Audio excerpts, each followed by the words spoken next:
Good evening, Gordon Henderson. Gordon Henderson, the Gordon Henderson. Good evening, good evening. Brother Gordon, I just want to tell you it's a hi to all persons who will be looking at this video memoir. It's a high honor and privilege to be speaking to the father of that revolution in our musical offerings on Dominica. The birth of a totally new genre, as you say, Cadence-Lypso, the father of that eruption of creativity in Creole song, Gordon Henderson. Gordon, I should say good evening. I think now, today, the 13th July, 2022, is now maybe the 14th July, 2022, where you are in Paris, France. Yes, for me, yeah, you're right. Gordon, I'm going to ask a few questions about your life because I think it's important for our community and for posterity to make the record. And it's very important that we do that, particularly where it concerns those who have contributed enormously to the welfare and the cultural contour and color and verve of our nationality, that is, as two fellow Dominicans. And not to be confused with the Dominican Republic, but Dominique, La Isle de Dominique, between Martinique and Guadeloupe. So Gordon, let's just start with the basic history. Where were you born and when were you born? Okay, I was born on August the 25th, 1949 in Roseau, and I always feel sorry because they broke this hospital where I was born. Yes. My parents lived in Portersville at the time, and fortunately, I say, we left Portersville when I was about 1 year old. I have very little recollection of Portersville. Or I should say I have very sad recollections of Portersville because there was a certain odor about the place that I thought this is how Roseau, it was the scent of Roseau. And later I realized that it was something dealing with collective hygiene. Well, that's a long story there, but let me ask you this. What was your father's name? What was your mother's name? I'll start with my mother. My mother's maiden name was Isme Carbon, and she came from La Plaine. My father didn't come from very far. He was from Delice. I know that many people like to say Delices, but Yes. I prefer Delice. Delice, yes. Yeah, the pronunciation. And that's in the east. My father was, or Father Wendell Mackenzie Christian was born at Point Pilat in Delice. As you say, yes. And what did your father do? What was his occupation? Okay, before I realized, he was, for all his life that I knew him, a telephone lineman. But before that, he served in the West India Regiment, was it called? In Yes. St. Lucia. Interesting. So your father was a veteran. Yes. I didn't know that, Gordon, until this evening. Okay. Yeah, because what I could maybe do is I can go, because you know we've done the history of the West Indians in the British Army during World War II. And I'll tell you a quick story. The current Commonwealth General Secretary, when she was Attorney General in Gordon Brown's cabinet, where she was sent a copy of the book For King and Country, The Service and Sacrifice of the Dominican Military. Mhm. And one day I came back from court and I got a brown envelope with the crown on it saying, On Her Majesty's service, with a letter from her as Attorney General saying that she had gotten the book and she was writing me because she found her grandfather's name in our book, the book that Irving Andre and I had written. Right. And had she not found that, I don't think she would have ever paid any attention to us as such. But turns out she did, and she actually came here as our guest in 2009, for the organization, for the event Caribbean Glory, a tribute to the British West Indian military. I'm sure they've included a tribute to your father. obviously. So I share this with you because I did not know that your father had served. So I will look in the book and see if I can find your father's name. Well, I hate to say it, but my father always told me that he was a cook in the military. Okay. But I thought at home he wasn't a very good cook at all. So at some point I asked him as a boy, but what did you cook?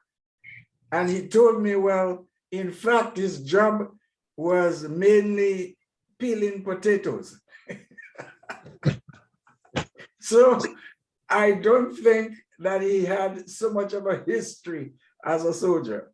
Okay. But after the war, so I was born in 1949, the war ended in 1945. He came home, and there is a little anecdote that my mother always kept saying. He came home with a gun. I don't know if he was permitted to come home with a gun. I think it might be a pistol of some sort. And my mother took it and threw it in the sea in Pottersville because she didn't want any guns around. Interesting. So tell me about your siblings. Did you have any brothers and sisters? No. Yes and no. My mother had a son before she met my father.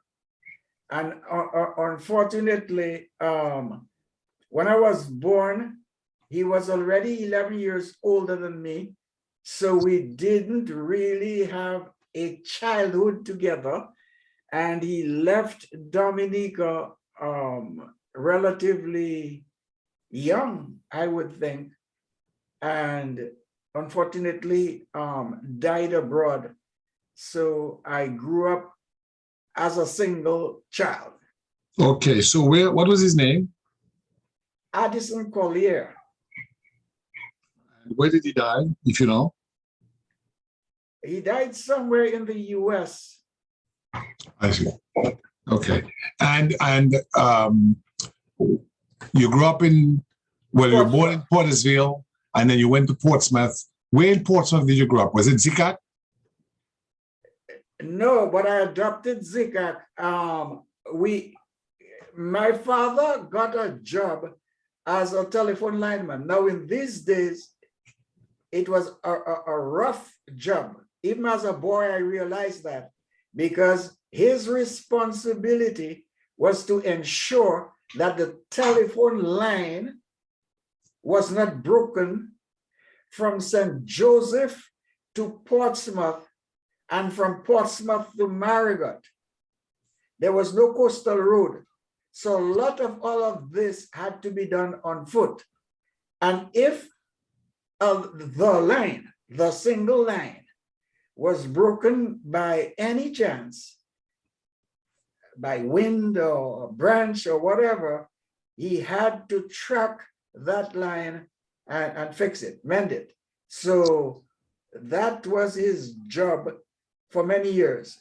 So to answer the question, we were a bit fortunate to be housed in where we call 1 mile in Portsmouth. This is 1 mile away from town center in Portsmouth, and it's adjacent to the agricultural center that I am told is being developed now. But I grew up knowing the agricultural center there. So I grew up in this house, solitary house on an estate with a telephone because my father had to be reached. And I had an uncle, Carbon, my mother's brother, who was among many things an electrician, and he set up these enormous batteries. Maybe they were not very large, but they appeared to be large to me as a boy. and we had electricity. So at that time, there was no telephone, so to speak, in Portsmouth, no electricity. And we had this single house in 1 mile with telephone and electricity. No running water. You're saying that the house was powered by batteries? Yes, very large batteries. Amazing. Would that Carbon be the same Carbon who's the father of Janice Layton Armour? Yes, that is why we are first cousins. And Amazing. he lived his life after his career with, I think, Cable and Wireless, with a battery company making or repairing batteries. But it goes way back because he gave us, in fact, electricity in those days. That is interesting, Gordon. So you have at a very early age been introduced to technology. First, the phone. Now, I mean, I can tell you, I remember when we first got a phone, I was about 9 years old. So I didn't grow up with a phone until 9 years old. If we had to make calls, I guess, how we make them. My father's a firefighter, so we had a phone at work. But we had electricity when I grew up. But sometimes the electricity would be spasmodic. I mean, it would go, we used to have, so it was very frequent for us to have a lamp. And I never forget, the children were, maybe 3 and 4 years old, something like that, when the lights during the storm went, and they just freaked out because the entire life they always knew there was electricity. Right. And it didn't have any effect with me and my wife because we were from Dominica. But when the lights, it's now you always have to look at it from people's perspective. It was like the end of the world when the lights went out. They'd never, for us, again, as I said, it was nothing. I mean, it'd be for hurricanes, but they freaked out. I understand that. I understand that very well. Because when my father took me to Delis for the first time to meet the rest of the family, well, first of all, he had to carry me from Pont Cassé. Now, Pont Cassé Press, you're familiar with Pont Cassé. So he walked from Pont Cassé to Delis. I was sitting on his shoulders. I don't know, I might have been 4 or 5. And what really hit me hard was nightfall in Delis. The place was pitch dark. And I didn't understand how people would just show up in front of the house, with no touch, no light, in fact. So which means their eyes were well adapted to walking in darkness, or they had tracks, I don't know. But as a child, I was amazed. People would just show up from the darkness, So let me say your mother's name again. I just want to make sure we have Carbon. Ismay Carbon, and your father Joseph Henderson. Joseph Henderson, and your brother was Addison Calder. That's it. And so you were born in Portersville. I take it at the old Roseau Hospital, which burned down, I think, in 64, 65, thereabouts. And the last piece of it was the old Roseau Girls School, but that's gone now. That's where the Windsor Park was. The old hospital is where the current ministerial building is. Yes. That's correct. I remember the fire. The sky was red, but I didn't go next to the fire. I was in Portersville because I was born at the hospital up at Goodwill, PMH, Princess Margaret Hospital, but we lived in Portersville. So when you're in Portsmouth, you're at 1 mile and you're next to the agricultural station. The agricultural stations of our youth were very elaborate affairs, a lot of different trees. Tell us about how that affected you. Did you go over there and sample? Yeah, because of course, those people who handled it, so you had at one point the Rodneys, a gentleman, I'm sure he was from La Plaine himself. So he had this Eastern connection, Rodney. There was later a Patrice, who happens to be the father of Pat Patrice, who played with me at some point with Exile One, and who is also related to Janice and Zenith on the mother's side. So these agricultural stations, I don't know for the others, but 1 mile, that's the first time I was acquainted to the word paddock. There was a paddock where certain animals were kept.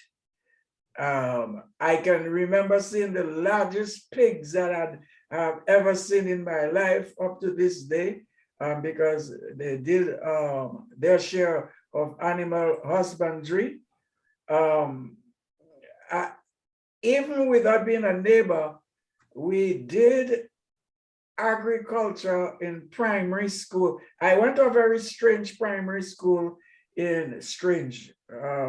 different primary school. I think it was some kind of experiment, because there was what they call domestic science, but unfortunately only for the girls.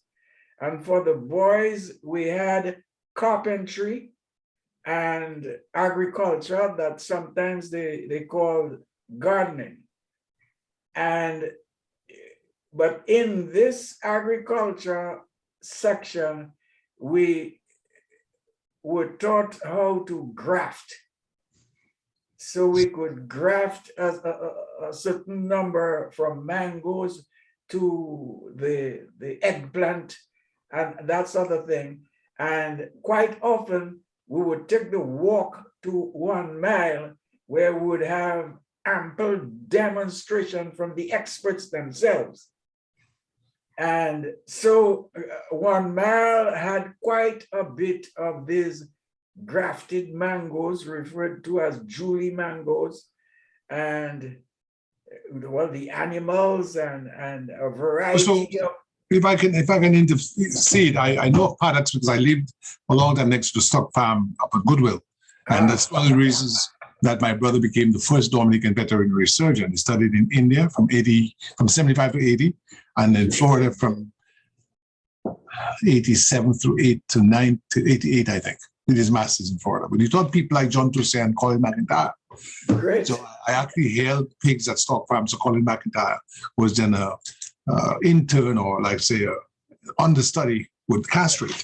And we had cattle from India. We had zebu cattle. We had these large Scottish saddleback pigs, large pigs. Yes. So you're saying in Portsmouth at the agricultural station, there were these large pigs. Did they have cattle as well? Yes. Tell us the different animals, Gordon, so that people growing up in Portsmouth can, when they see what's happening now, they can understand that is nothing new, that actually there was more going on in Portsmouth. Tell us a little bit about that. Okay, so in terms of cattle, there were bulls, of course, and there were heifers. And they really looked quite healthy. And there were quite a few, in my opinion, quite a few, because the famous paddock was divided into two parts, because they grew. As a child, I even knew the name of a particular grass that they grew. I forgot the name. And so the paddock was divided into 2 separate parts.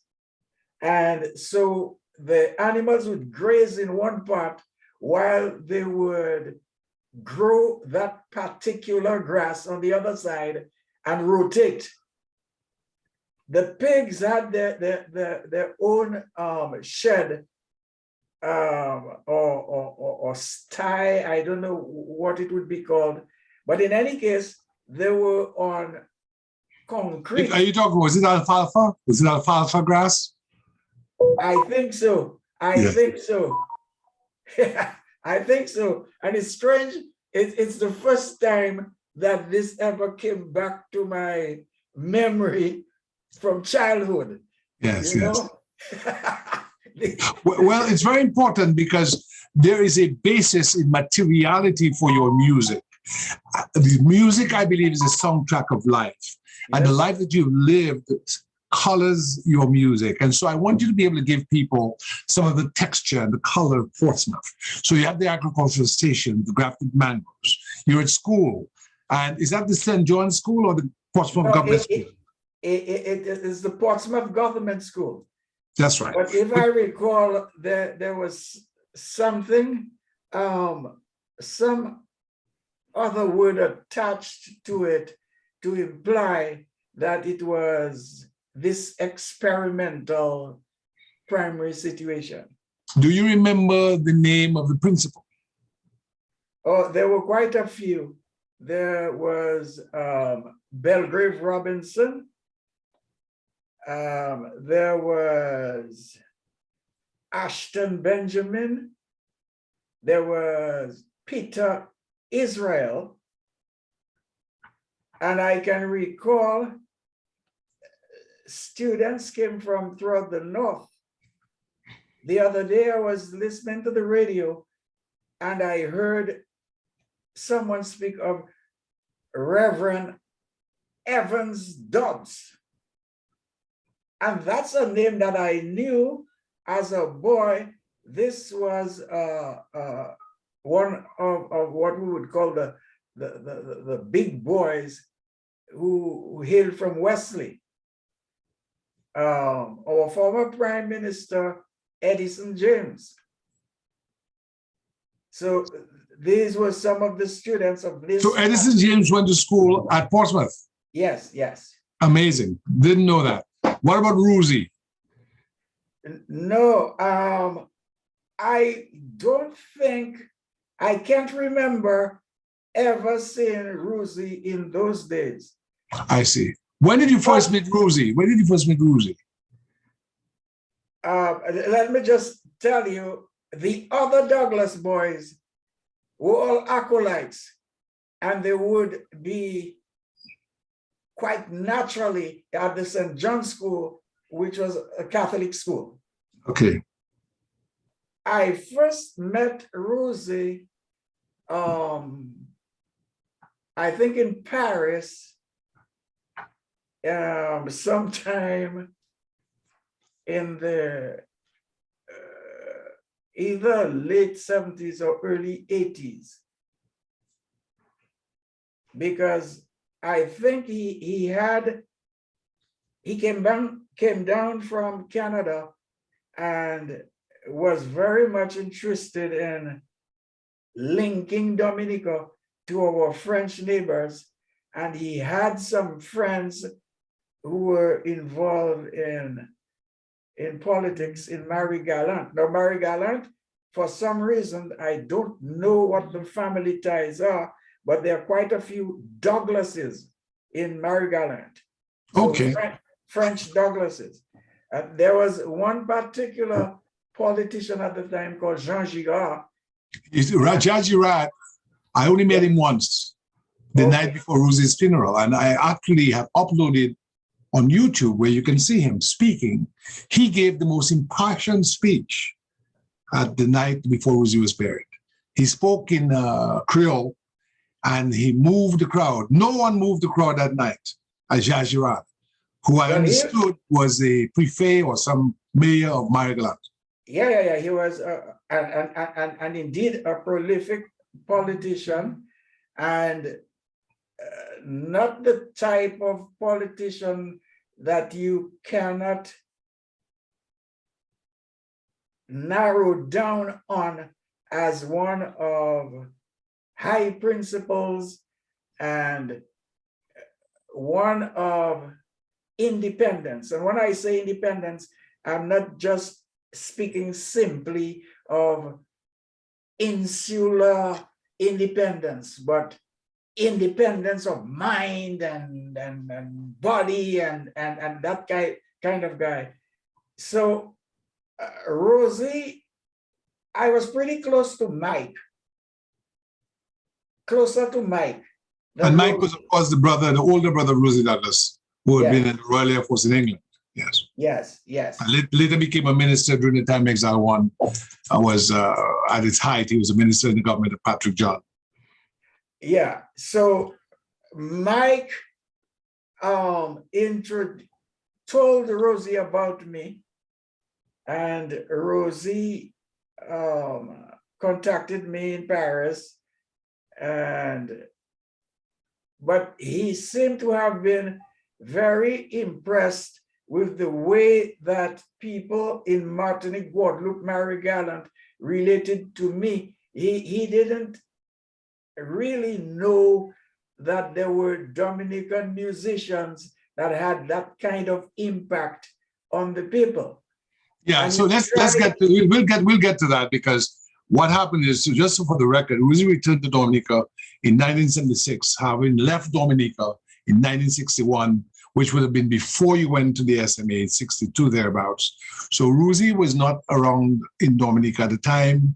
We saw the explosion in creativity, of which you were a prime, let's say, catalyst, right? So I just want a record to reflect the history, so it explains why he was not as accoir, as they say in French, with your stature. But let's get back a bit to Portsmouth. I want to get a little bit about carnival in Portsmouth, social life in Portsmouth, the cabrits in your day when Fort Shirley was still in ruins, Christmas time in Portsmouth, fetes and so on. Give us a little bit of the color. Let's start with Christmas. What was Christmas like in Portsmouth during those days? Christmas was what people refer to Portsmouth as the former capital of Dominica, and it is a town. But there is a village atmosphere, more so in those days, that at Christmas, people went around serenading. I remember doing that from probably 10 years old, going from house to house during the entire Christmas season, not on Christmas Eve. I mean, probably I'm not exact with the dates, but probably from December the 15th, every night. Well, first of all, we would rehearse songs and then sing these songs outside of homes, and the people would willingly open their homes and have drinks and continue to the next house and do that all the way to daybreak. And that would continue up to Christmas Day, December the 25th. Tell me, Gordon, in that period, for instance, what were the special foods that you would have at Christmas time in that period? Tell the audience, the listening audience. Well, an important thing about the food is there was a system I figure in Dominica, but it was rampant in Portsmouth, of something called half share. It's a system where someone would own probably 10 sheep, but he would not have the possibilities or the time. So he would give a sheep to someone, and the deal was you will nourish and grow the sheep, and at some point, usually at Christmas time, you will slaughter the animal and you will give me half. So they call this half share. So you're saying that in Portsmouth, even at that time, and in our culture, there was this whole schoolmate, this idea of sharing. Yes, yes. But it was that aspect was specifically called half share, because the schoolmate was more, well, because kudme translated with me means hand, giving me a hand. A helping hand, like to build a house. Right. So it was mainly to build the garden, the fence, the house, and that sort of thing. But the half share was something else, because most families, that was mostly for livestock. yes, for livestock, and most families would have probably a pair of goats or sheep or what happened, and whenever they had what would you refer to them, litters, or whenever there were small ones, little goats or whatever, they would give one goat to this one, that one. And at Christmas time, you would end up having so many half cows and half this and half that. There's an abundance of meat. Then you probably might have to refer to the butcher to sell some. So it was just a happy time. So in terms of food, there was a lot of meat around, and a lot of what is this? Smoking. The smoking. Viande parfumée.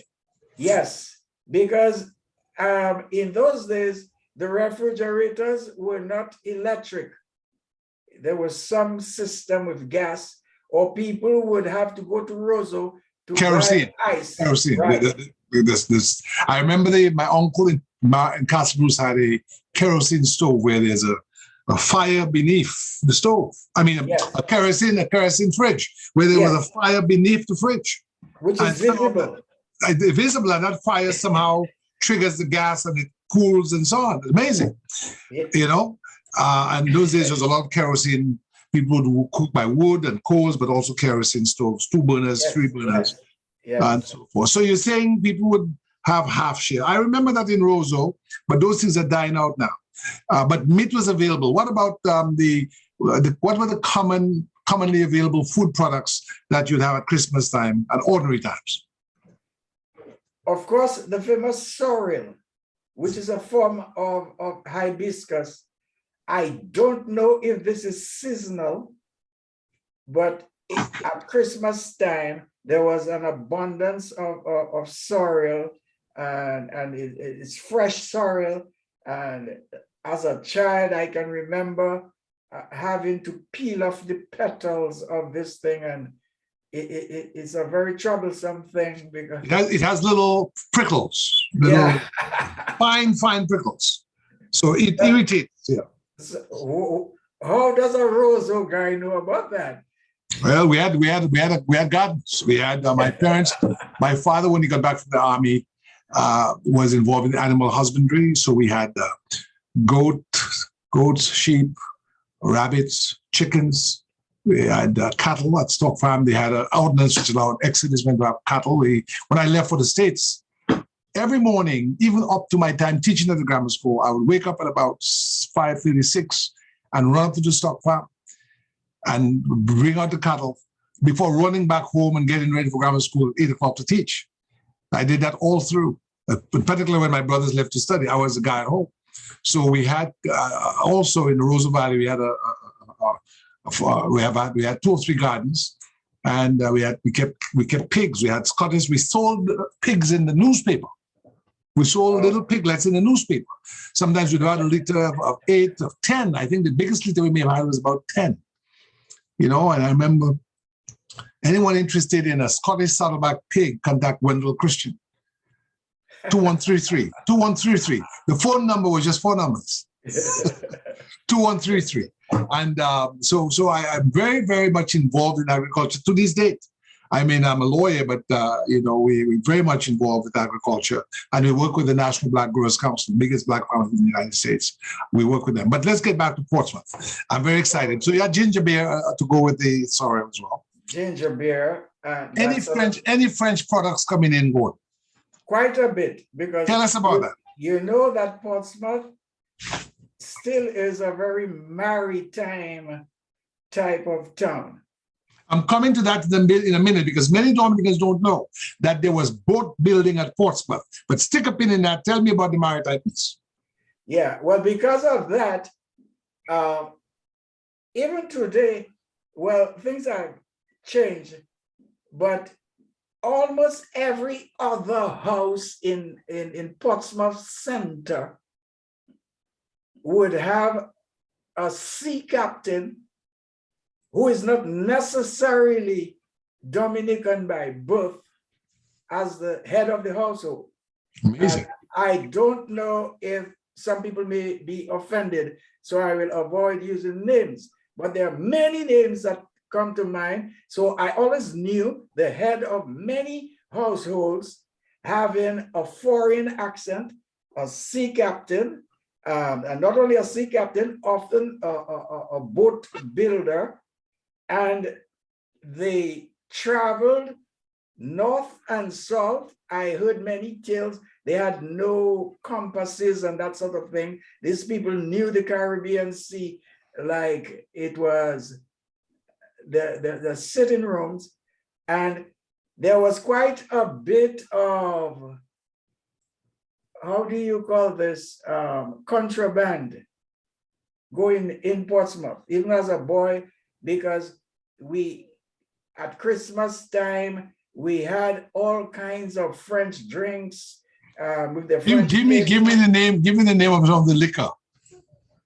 So we had stuff like crème de la banane, which was some kind of banana liquor. A sweet drink, yeah, it's a liqueur. And various crème of this, crème of that. But my favorite was crème de la banane, because you could, the banana taste was very, very obvious in that. There used to be various forms of red sweetened wine. I later understood that in wine countries like Italy and France, sweet wine is port. Okay, so what about the famous jus de raisin? Oh yes, oh yes. So this was good because it was non-alcoholic and it looked like wine. So, you know, interestingly, Gordon, let me just take a bit in there. It's only when I came to the United States and I had grape juice, I realized it's jus de raisin. It's jus de raisin. It's grape juice. I actually thought it was a wine, but it was, we could drink it as children. I can tell you that the brand we had a lion on the label. Yes, yes. And that brand, that was imported from mainly Guadeloupe, more Guadeloupe than Martinique. In fact, also had a wine, but it's a locally made wine in France. I was explaining to someone that I visited the brewery or whatever it's called, and they import a powder and mix it with water in Guadeloupe. So that lion type brand and so on. So that made out of a powder in Guadeloupe. Yeah. So the powder was mixed and it was rebottled. Well, it was bottled there as wine. In Roseau, as a child, at the market, old market behind the post office and later the new market, there would be hucksters. And I remember there are two things, the hucksters from the French islands, they would be on a boat called Dawes. No, not Dawes, before the West, Delgrès. Delgrès. Delgrès. It was only after I was an attorney about 20 years, maybe 20, about 20 years.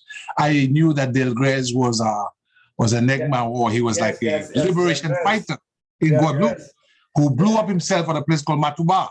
Yes. But I didn't know that. I just thought it was the name of the boat, Delgrès. And they would bring a sort of silver penknife that opened, of course, silver penknife with a corrugated handle. As a boy, we called it the French blade. There we go, the French blade. It was the most popular penknife in Dominica of my childhood. But one of the reasons why its popularity is, you described it, it had some kind of a corroded handle. Yes. But there were two bars that made it look like a cross. Yes. See. Yes. And local superstition, men had it for their protection, but the protection was not necessarily as a weapon, but as a superstitious, it was a cross, you know, the cross with Christianity and that sort of thing. Yeah, I'll tell you, I'll tell you, let me just.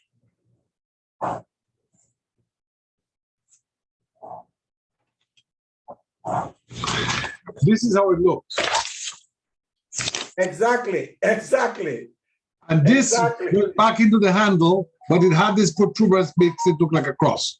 Right, yeah. Right. So, I mean, the vendors, the hucksters, that's what they would say, and the Judaism. Yeah, well, both items were hot items, particularly, well, the Judaism at Christmas time, and the French blade. Every man in a Dominica with no electricity in maybe 80% of the island, people needed protection. This is important because what you're doing by giving a sense to the Dominicans of the 21st century, the nature of the intimate nature of our relationship with the French islands. I think now it will be easier for them to understand how we had that explosion in Creole music and Cadence-Lypso. Because the more you speak to me, Gordon, the more I'm remembering how close that relationship was. My father tells me about contraband and tafia. Tell us about the different rums that they had from the French islands, where you can remember. Well, the one that struck me the most, and is still around today, is one called Boulogne. Now, Boulogne is a rum from Bastille in Guadeloupe, and it was the favorite, but for some reason, I think it's only lately that Dominicans started to appreciate the rums from Martinique and Guadeloupe because they always considered it strong. As a matter of fact, I wanted to do a program on rums, not to encourage people to drink alcohol, but the origin of rum, the various rums of the world, etc. The way that people drank rum in Dominica was, I'm hesitating because there are so many stories around rum in Dominica, is they would drink it almost like the way Mexicans or Americans drink tequila in shots. Yes. And it would be followed by some water. Yes, yes. Almost like a medicine, almost like a medicine. Yeah. But that's not the way that people from Martinique and Guadeloupe drink rum. And they do not add water to their rum. There is a famous story about how clever the Kalinago were and how, I don't know if you've heard that story, and it's not derogatory or anything. In fact, it places the Kalinago in a very clever level. How do they come to Roseau and purchase a demijohn of rum without any money? Have you ever heard that story? No. Okay, I don't know. Some people might don't know what is a demijohn or damjohn. That's a clay, the big clay bottle with the plaited vine or raffia around it to protect it. Yeah, it's a glass bottle. Yes. Mm. So, and usually it's protected by the usual Kalinago craftsmanship and so on. So the story goes that a Kalinago man would arrive in Roseau with an empty demijohn. He would go to a street pipe because we had many street pipes all over the place, and he would half full the demijohn with water. And then he would go to the first rum shop and say, I would like, fill this up for me. I want another half. I want to go back with my thing full. So they would fill it up, and then he would start pretending that he lost his wallet and he cannot find his money, and he would tell them to take back your half. So they would take back their half, but by that time, whatever is left is concentrated. It is 50% rum, 50% water. Amazing. And then he would do it at a second shop or third shop until it was sufficiently concentrated, and he'd go back with half demijohn of rum. Gordon, that's an amazing story. I never heard that story before. This is the first time. So already we see here, you know, you've added to the circumference of my knowledge.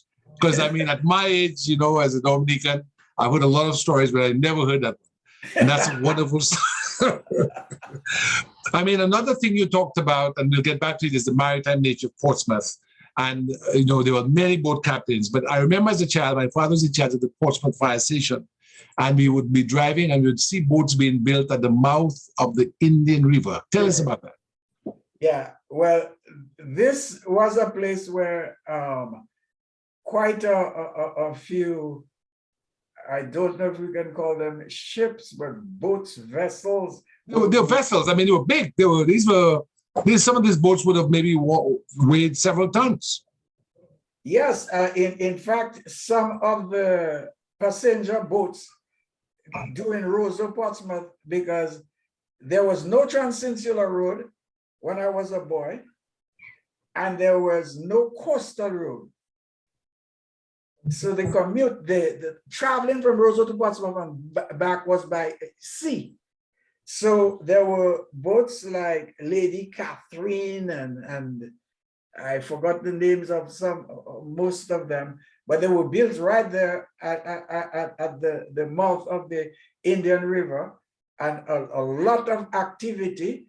And although my parents were not involved in any maritime activity at all, but as a boy, I was so surrounded that I could draw a vessel. Even today, I can remember the names of the various sails: mainsail, foresail. It's called foresail.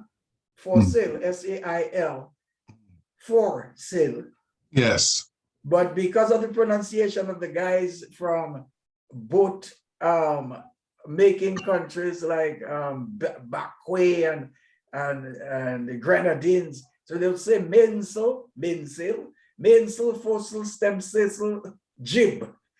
So so you're saying some of the people in Portsmouth were actually from the Dong Islands, like Bakwe and the Grenadines. Yeah. So you had that if you research some of you had that cross-fertilization of folks from the Dong Islands coming to Portsmouth to build boats at the mouth of the Indian River. Yeah. And they would stay there. They would stay there. Most of them would get married there. And so I grew up with many whose parents came from these places. Do you care to name any names that you remember?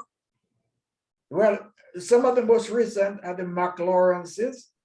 The McLawrence came from down south.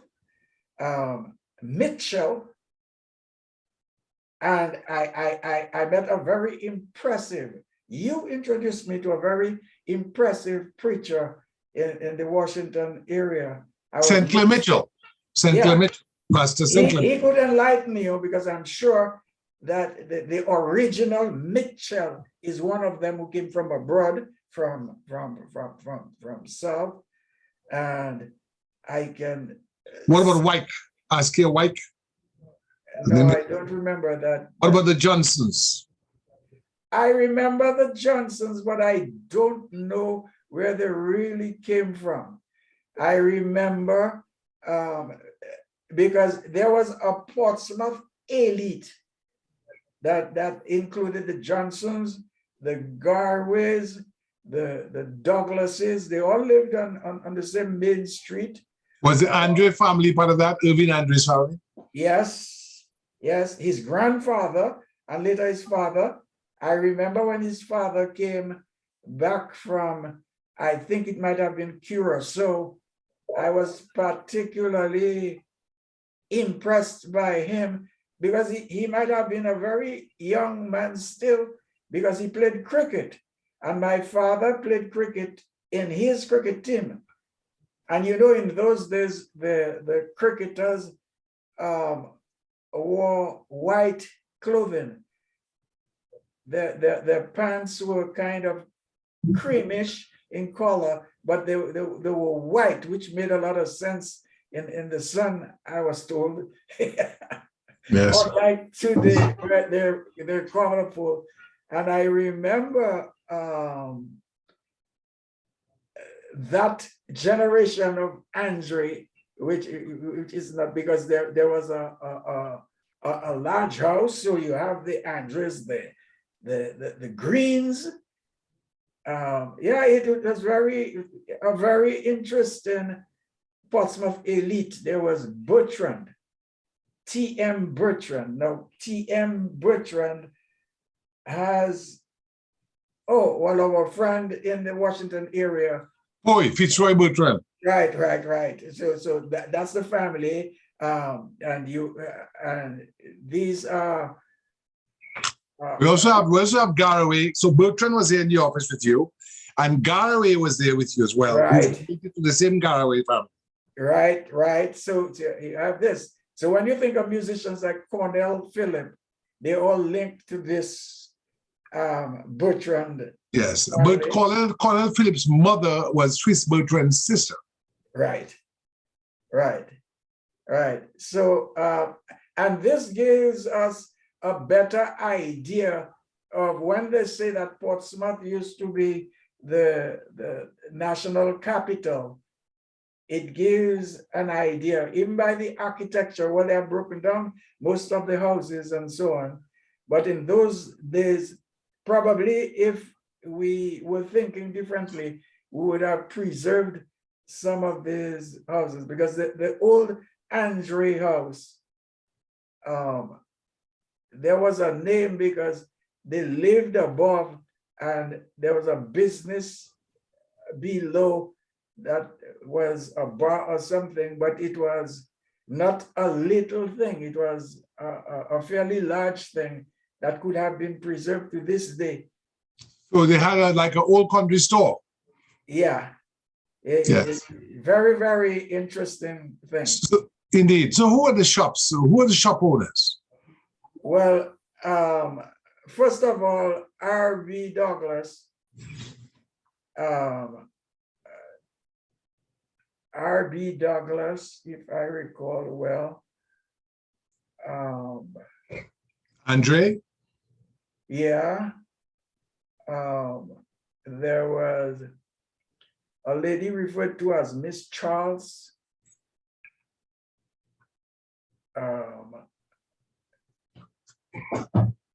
And a few that I can see, and I don't recall their names. Well, let's stick with that. Let's park that for a while and just ask a few questions. Cricket was the main sport, yeah? Yes. No soccer as such. That came in later when a generation of high school boys, that's people like the current president, Savrin, Vance LeBlanc, Leroy Mitchell,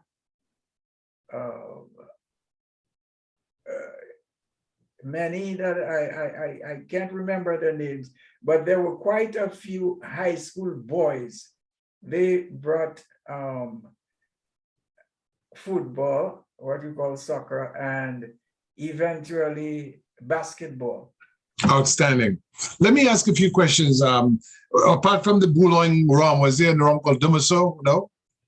Damaso came in later. Okay, that was okay later. Okay. Yeah. Where would you buy your clothing, like your shoes, your shirts, your pants? Was that in Portsmouth or you'd have to go to Roseau? Well, it was mainly in Portsmouth, a little bit in Roseau for those people who wanted to go to Roseau. But I chuckle because the clothing thing is something I will always remember, because many people made their clothes, because there was an expression called ready-made. So if you want to put a spin on it, you will say that everybody was tailor-made, Yes. tailor-made. So ready-made was what you bought in the store, but the tailor-made was what the local tailors and seamstresses made. So you're saying in Portsmouth, you had a lot of local seamstresses and tailors. Yes. Okay. But they were not, well, this is an interesting thing. The Lebanese, I don't know when they arrived in Dominica, although at the academy, I can remember seeing at least one arrive who died recently, and he spoke no English. And I saw him evolve and become a very outstanding Dominican. And the Raful. Yes. Oh, no, the Hannah was the father, I think. The one who died Recently, I know. Yeah. I know. So I remember when he came and so on, and so on. But there was a generation probably just before, and they went through the island selling fabric. So the way that children or most people were clothed was you would buy fabric from the Lebanese, who would go house to house, and they would exercise even methods of credit. You didn't have to pay cash. And then the parents would take that fabric to the seamstress or the tailor to make the clothes. Okay. The thing is, from an economical standpoint, when you're a child, most children didn't get clothes or shoes to fit because you're growing, and that will be, so you would get, you don't want to take, it sounds like a chic thing that my clothes was tailor-made, but yeah. It was bigger. It was intentionally big. Yes. so you could have it for some time. That's it. The guy's name, by the way, was Antoine Raffou. That's it. Antoine. He died a couple years ago. Yeah. Let me ask you quickly before we go into the. So apart from English, what did people speak in Portsmouth? Well, people in the Zikak area, where I moved to later after 1 Mile, when my father retired, they all spoke what we may call Jamaican patois, or we may call Khoikhoi, but it was not the Khoikhoi of Marigot, Wesley, or Clifton. Mm. These people came from the Leeward Islands. Mm. And so the elderly people spoke that patois, Anglo type of patois. My Zikak friends didn't speak French. No, well, they didn't speak the patois with their friends and their peers, but they would respond in that type of lingua to their parents and grandparents, both the grandparents. People like my parents spoke Creole. So that's French Creole. Yeah. but not to children. It was almost considered a sign of disrespect if you attempted to respond in Creole. Stop there for a second. My father, on the evening of Hurricane David, who just had the worst hurricane in living memory, he remembered faintly the hurricane of 1930. We have 70 people in our home, and one of them is in shock. And since she entered the home at about 2 or 3, she's talking. And now it's so dark, you put your hands in your face, before your face, you can't see your hands. That's how dark it is. 70 people in our house. Our roof stayed, so people were packed into the house. And she was rattling off in Creole. And it was Agnes. I'll never forget it. Number 7, my father says, Agnes, no more patois in this house. Even at the time of disaster. So you were not encouraged to speak patois in our home. No. You know, because his thing and their thing was, it's an English-speaking home. When you go to school, they're not going to give you your exams in patois. Yeah. It's going to be in English. And so we want you to learn to speak proper English. However, when the people visited from Daly's or from St. Joseph, my mother's from St. Joseph, Alberta Christian, before that John Baptist, my father was born. He was the first child born in Dominica. HL Christian, LM Christian. HL Christian was born in Antigua. LM was born in St. Kitts. They came to Dominica as children. Okay. So my father was the first Christian born in Dominica. He would speak in a little bit of Creole to people coming from the country, but he was never as good as my mother. My mother was very fluent in Creole, but she would not speak it in the house. Right. She would speak it to relatives visiting the house. And when she would speak with us, she would speak to us in English. Right. Now, when she went to the market on Saturdays to speak to people from the market, from St. Joseph and other places, right, she would negotiate. In Creole. Yeah. How did that affect your maturation in way of Creole culture and the music? That reality of a Creole underpinning to our everyday verbal communication. Well, growing up, I didn't consider Creole as a language. I never gave it a thought. It just seemed to me to be some type of idiom for jokes. It was very much attached to humor, but I never saw it as a means of communication per se.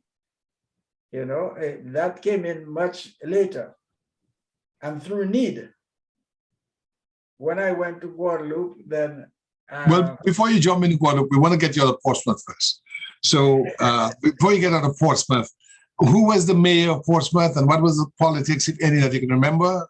Then we'll talk about Fort Shirley and then we'll come to your time at grammar school, at high school. I can't recall. I wonder if there was a local government system in Portsmouth. I can always remember elections for parliamentary representative. So I can remember way back in the days of Douglas, RBD, that is, Leslie, and going down the line to Mike and so on. But I think that the local government system, there was something called a town hall, and the town hall wasn't something that looked like a municipal type of arrangement. It was more of a recreation hall where there were traditional music and dance events at certain times of the year. So I cannot recall a mayor, or probably the mayor wasn't as outstanding. I remember my first visit to the town hall. My father was at the fire station and there was a dance there. And I met my first girlfriend at Portsmouth. Her name was Sandra Brown. You know, but in those days, any cinema in Portsmouth? I mean, any movies? Yeah, there were two cinema halls, there was a lady, a very distinguished lady called Jessie Garraway. Now, when you enter Portsmouth proper, Portsmouth Center, arriving from Roseau, you arrive at Burroughs Square. So I think this is a place where they buried the bowels of a certain Borrow, gentleman from England called Borrow, and there's a monument there, Burroughs Square. Right opposite the very first house was owned by a lady called Jessie Garraway, and I think she became Garraway from marrying some Garraway man. I don't know which one, but she was very chic and distinguished, and she had a cinema. Was she a woman? Was she a woman of color? She was a woman from Vilcaz, and she was fair-skinned, very fair-skinned. And just so that people who are listening to this video memoir know that in Dominica, there's certain villages where they have a lot of people of French paysan descent, French. Yeah. So like Vilcaz, there are a lot of people like the Andres, the Liblas, the Morilons, people who are light complexion, they're French descent. In places like Laron, Petit Savan, there are a lot of people with gray eyes and blue eyes. These are people who descended from French. Am I right? That's exact. And some of them may look like Caucasians. Yeah. And they will only explain who they are, and you will know by their speech and their mannerisms that they're not. That woman was somewhat one of these semi-Caucasian type, but she was very distinguished. And so on. Well, the name we use in Dominica in those days is mulat or mulatto. Yeah. Well, she was a mulat in Creole, a mulatto. Yes.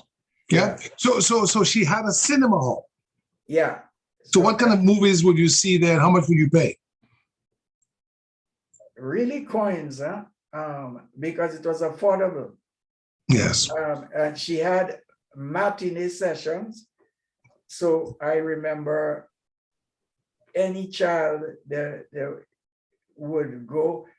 So which means that most children had enough pocket change to go to the movies probably once a week in the matinee sessions, and have enough to get some peanuts and ice cream and that sort of thing.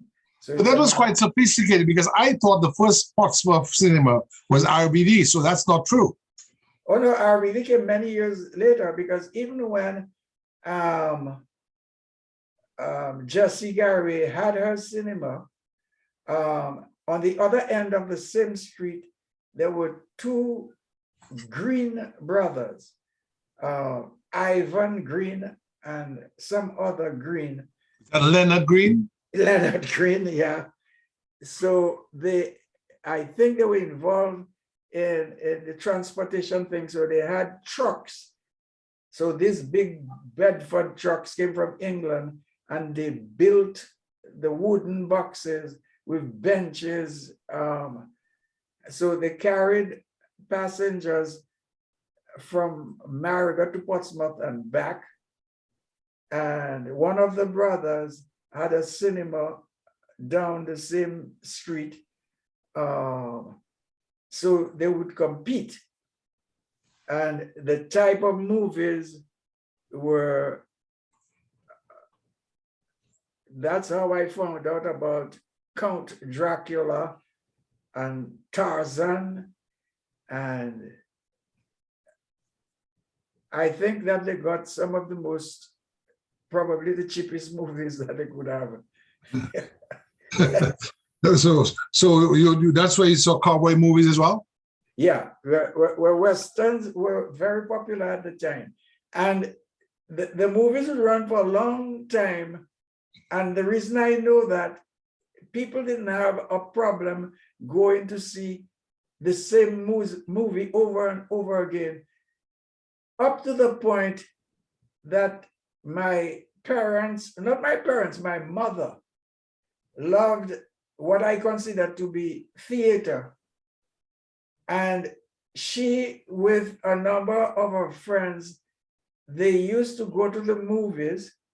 I can remember there is Nanton in Dominica who is involved in cricket and politics and that sort of thing. His mother was part of that group. They would watch a movie so many times, so there was no television, so they had to go to the movies, that they practically committed to memory the whole thing, and they would enact it on stage. Oh man. Yeah. What stage? Where was the stage in Portsmouth? Oh, the schools were used for what they call concerts. But Okay. it was the terminology was wrong. In fact, what they were doing was theater, because they were acting. Oh wow. There was no singing and so on. I figured that they would modify it to suit, but they would do the same thing. Oh wow. Dude, actor of the movie. Yeah. Amazing. So I know, we haven't left Portsmouth yet, and so time is going on, but this is very important because so much of what you've said has been informative for me this evening. A first impression. I didn't know of the cinemas in Portsmouth. I didn't know of how, I didn't know about the Kokoi aspect of Zikak. My father always told me that Granville was made up of people from the Leeward Islands, but I didn't know Zikak was also made up of people from the Leeward Islands. So, there are a lot of things I've learned from you this evening. But tell me about Fort Shirley, the old British military garrison at Portsmouth. It was in shambles at that time, in ruins, but did you go there? Oh yeah, as a boy, we went there, groups of boys, and we were fascinated by this place because we couldn't understand how the cannons and all that heavy duty stuff got up. I can remember asking a teacher, and he told me, and I haven't researched, but he said, do you remember these teachers in those days? Some of them were very sophisticated in their way of speech. And he said, they brought them up there by means of grapnels. So I don't know if he was right or wrong, but maybe in part. So a grapnel, for those who may not know, is an old sort of 4-pronged hook device that you'd throw up to a height, and once it's stuck, then it would have a rope behind it, and you could then scale up after the grapnel hooked. But they would have had to use. This is what he told me. Yes. But this place was infested with snakes. So we had to be very, very careful, because even today, when I go to Jazz and Creole and see how beautiful that it has been remodeled and so on. I think Lennox County Church has done a wonderful job in helping direct that restoration. Absolutely. Absolutely. Yeah, he has to be commended for that. Yes. Oh, yes. Oh, yes. Because I remember what it looked like, total ruins and so on, and what it looks like today. That gives, this is symbolic in my mind of what Dominica can become. Indeed, and when I say Lennox County Church, for those who are listening who may not know, he's Dominica's most renowned local historian of British descent, but Dominican nonetheless, and he has done a wonderful job in not only rendering local history, but also in the restoration project, which now, as you said, is being used as a venue for jazz at Tabrits. Yeah, so there were snakes, and well, today there are no snakes. And another thing, there were thousands of cannonballs. Yes, so both the big ones and the grape shot. I remember the grape shot. I actually brought one home, yes. Yeah, well, most people brought home, and I don't know where they are, but I was surprised at some point. Probably with the restoration, they must have put them somewhere because it's impossible for people. There were quite a few. Oh, I mean, they were all in the bush on the ground. I picked, like you pick up a stone. They were all Yeah. scattered about. But I think they were able to do a wonderful job in restoring the cannons. And I think they may have maybe piled up some of the cannonballs and grape shot. I don't know where they put them, but the cannons are really nicely painted over. And it is really the venue now for Dominica's most important jazz festival. Yes. And it's, I mean, you couldn't get a better venue than that. I mean, it's a outstanding venue. It's beautiful. It's beautiful. So we need now to leave Portsmouth, not because we don't want to stay there, but we have to find out how you got to go to the St. Mary's Academy, Rosa. Well, I heard that the SMA, I wanted to go to the Dominica Grammar School, but in our primary school system, I was in Standard 7 for about 2 or 3 years, and there was nowhere else to go. They used me quite a bit to replace teachers that were sick and that sort of thing. And one day I heard that the St. Mary's Academy were accepting students in September rather than January. So their school year ran from September to June, before the summer. So I don't remember what was done, if there was an exam, I don't know. But I ended up at the St. Mary's Academy. How old were you? I might have been 12 or 13. Okay. And what was the uniform wear? It was, well, we had 2 neckties, one for daily use and one for dress use. I think the one for daily use, the yellow and blue lines were horizontal, and for the dress, it was in a sort of so they were slant or diagonal, and the one for daily use, because my brother, when there was like a knit tie, it was not silk. A knit style, so with a straight cut at the end. That's right. So it was like this. Yeah, and the the dress other one was like that. The dress one looked like the one that you're wearing right now. Yeah. Yeah. So and boys wore short pants up to 3rd form, if I recall. And this is why I remember when Antoine Rafour came to academy. Well, he didn't speak English, so he was in a lower form despite his age. And he was the only guy with shorts with his both legs filled with hair, you know. But it was not a matter of age or anything. It was up to 3rd form, you wore shorts. After that, you wore long pants. And if you wanted to dress with, well, we should say that the shirt was a white shirt and pants khaki. And if you wanted to look like a young teacher, then you would have to join one of the religious groups like the Young Catholic something, and the pants would not be khaki. So basically you wore khaki pants, white shirts, and your ties. And I believe when you had church service, you wore black pants with the white shirt. Yeah. Yes. Yeah, but only for those that were part of these Catholic organizations. I see. I was told that the school at that time was being run by the Christian Brothers from Iona College in New York, from Iona College in New Rochelle, New York. Yeah, yeah. They are called the Christian Brothers of Ireland, but they were not Irish, huh? Yes.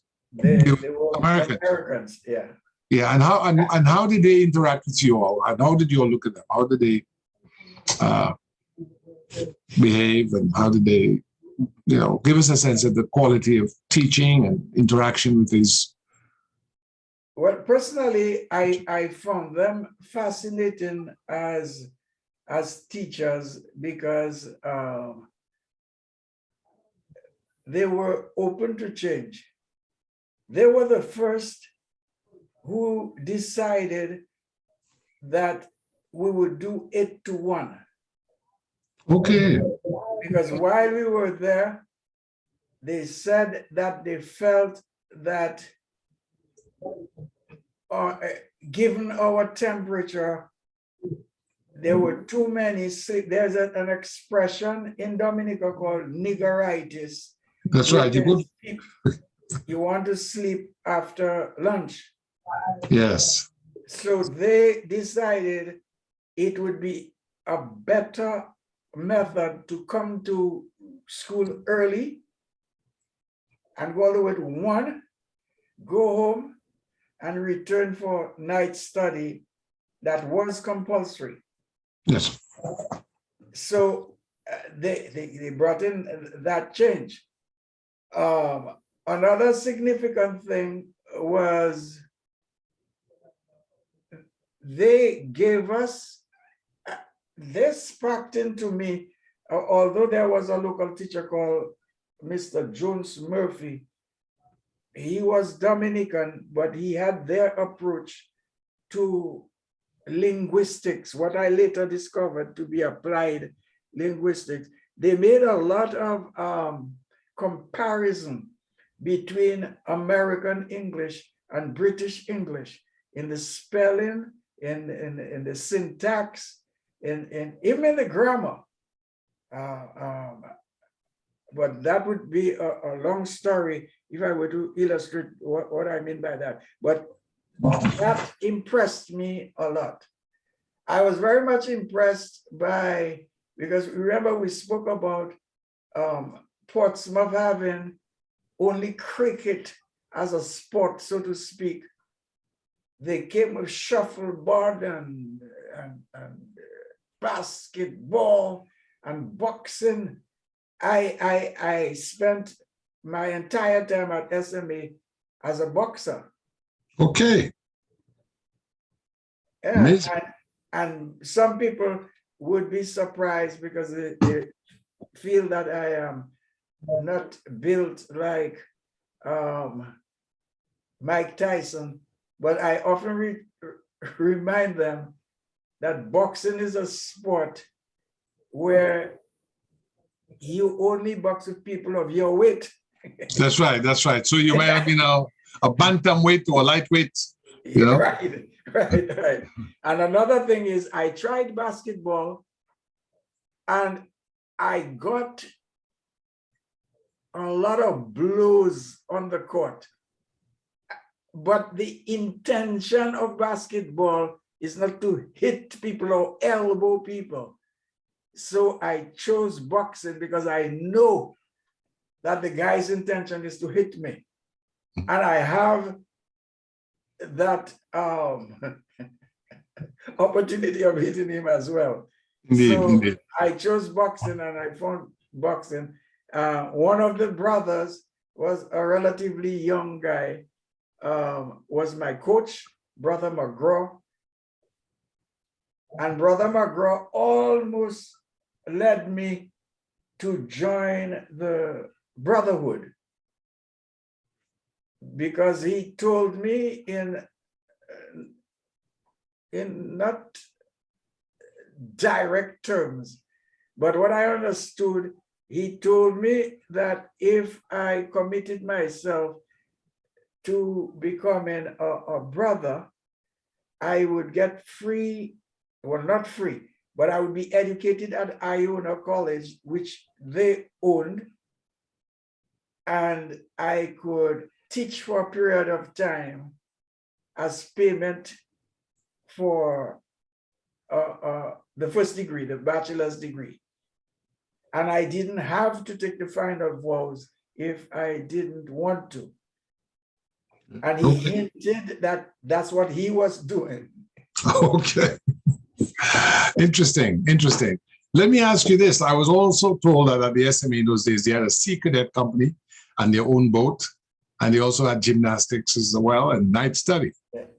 Yes. You had night study, you had gymnastics. Norman Dorival, the late, who died recently, I can remember seeing him do remarkable things, going through circles of fire and lots of stuff. That's Norman Dorival, the clarinetist or the trumpet player for swing sounds. Yeah, he played trumpet and trombone. He died just recently. Yes. Yeah, he was one. And there was a glee club, and this is what led me to music, really. A glee club, and the St. Gerard's Hall was adjacent, well, still is, but it was used for recreation.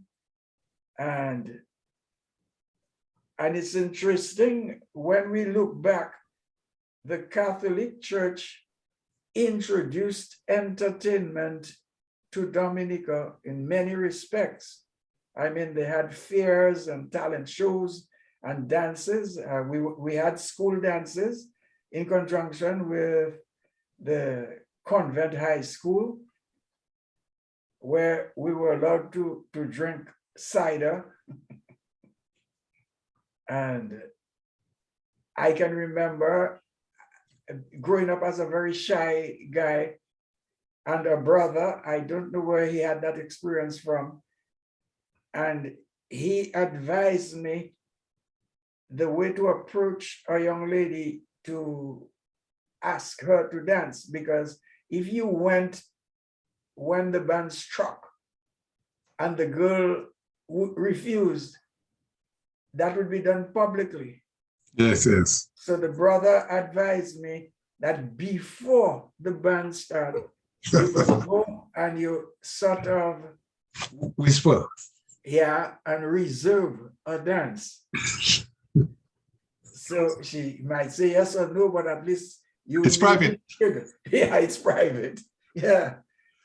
So you were getting into the music now. We're getting into the culture of Glee Club and the St. George's Hall. And a very important point that the Catholic Church was, there was a social league and the choirs. They really, I remember the parish fairs. The parish fairs were a big thing. And they would have the St. George's Hall. So the Catholic Church not only, provided for the spiritual nourishment of the citizens of Dominica, but also the cultural enhancement of the offerings. So let's talk about that. Before you got to Roseau, did you have a radio in your house? Yeah, one of these large things that I regret that we threw away. They had large tubes. That's right, and you put it on, and the tube would have to glow, and and then you hear music. So, what kind of music did you listen to in those days? Well, you know that we had WIBS. Windward Island Broadcasting Service. Yes, but this was just a few hours a day. Now you could get. And just so for the listeners to understand, before Radio Dominica in 1971, 72, thereabouts, all we had was Windward Island Broadcasting Service, which was just a few hours a day. And other than that, we had to get radio from Trinidad or the United States or BBC. Yeah. Well, people on the south of the island, Roseau and so on, could get Radio Trinidad and Radio Guardian. I think there were 2 radio stations from Trinidad that you could get.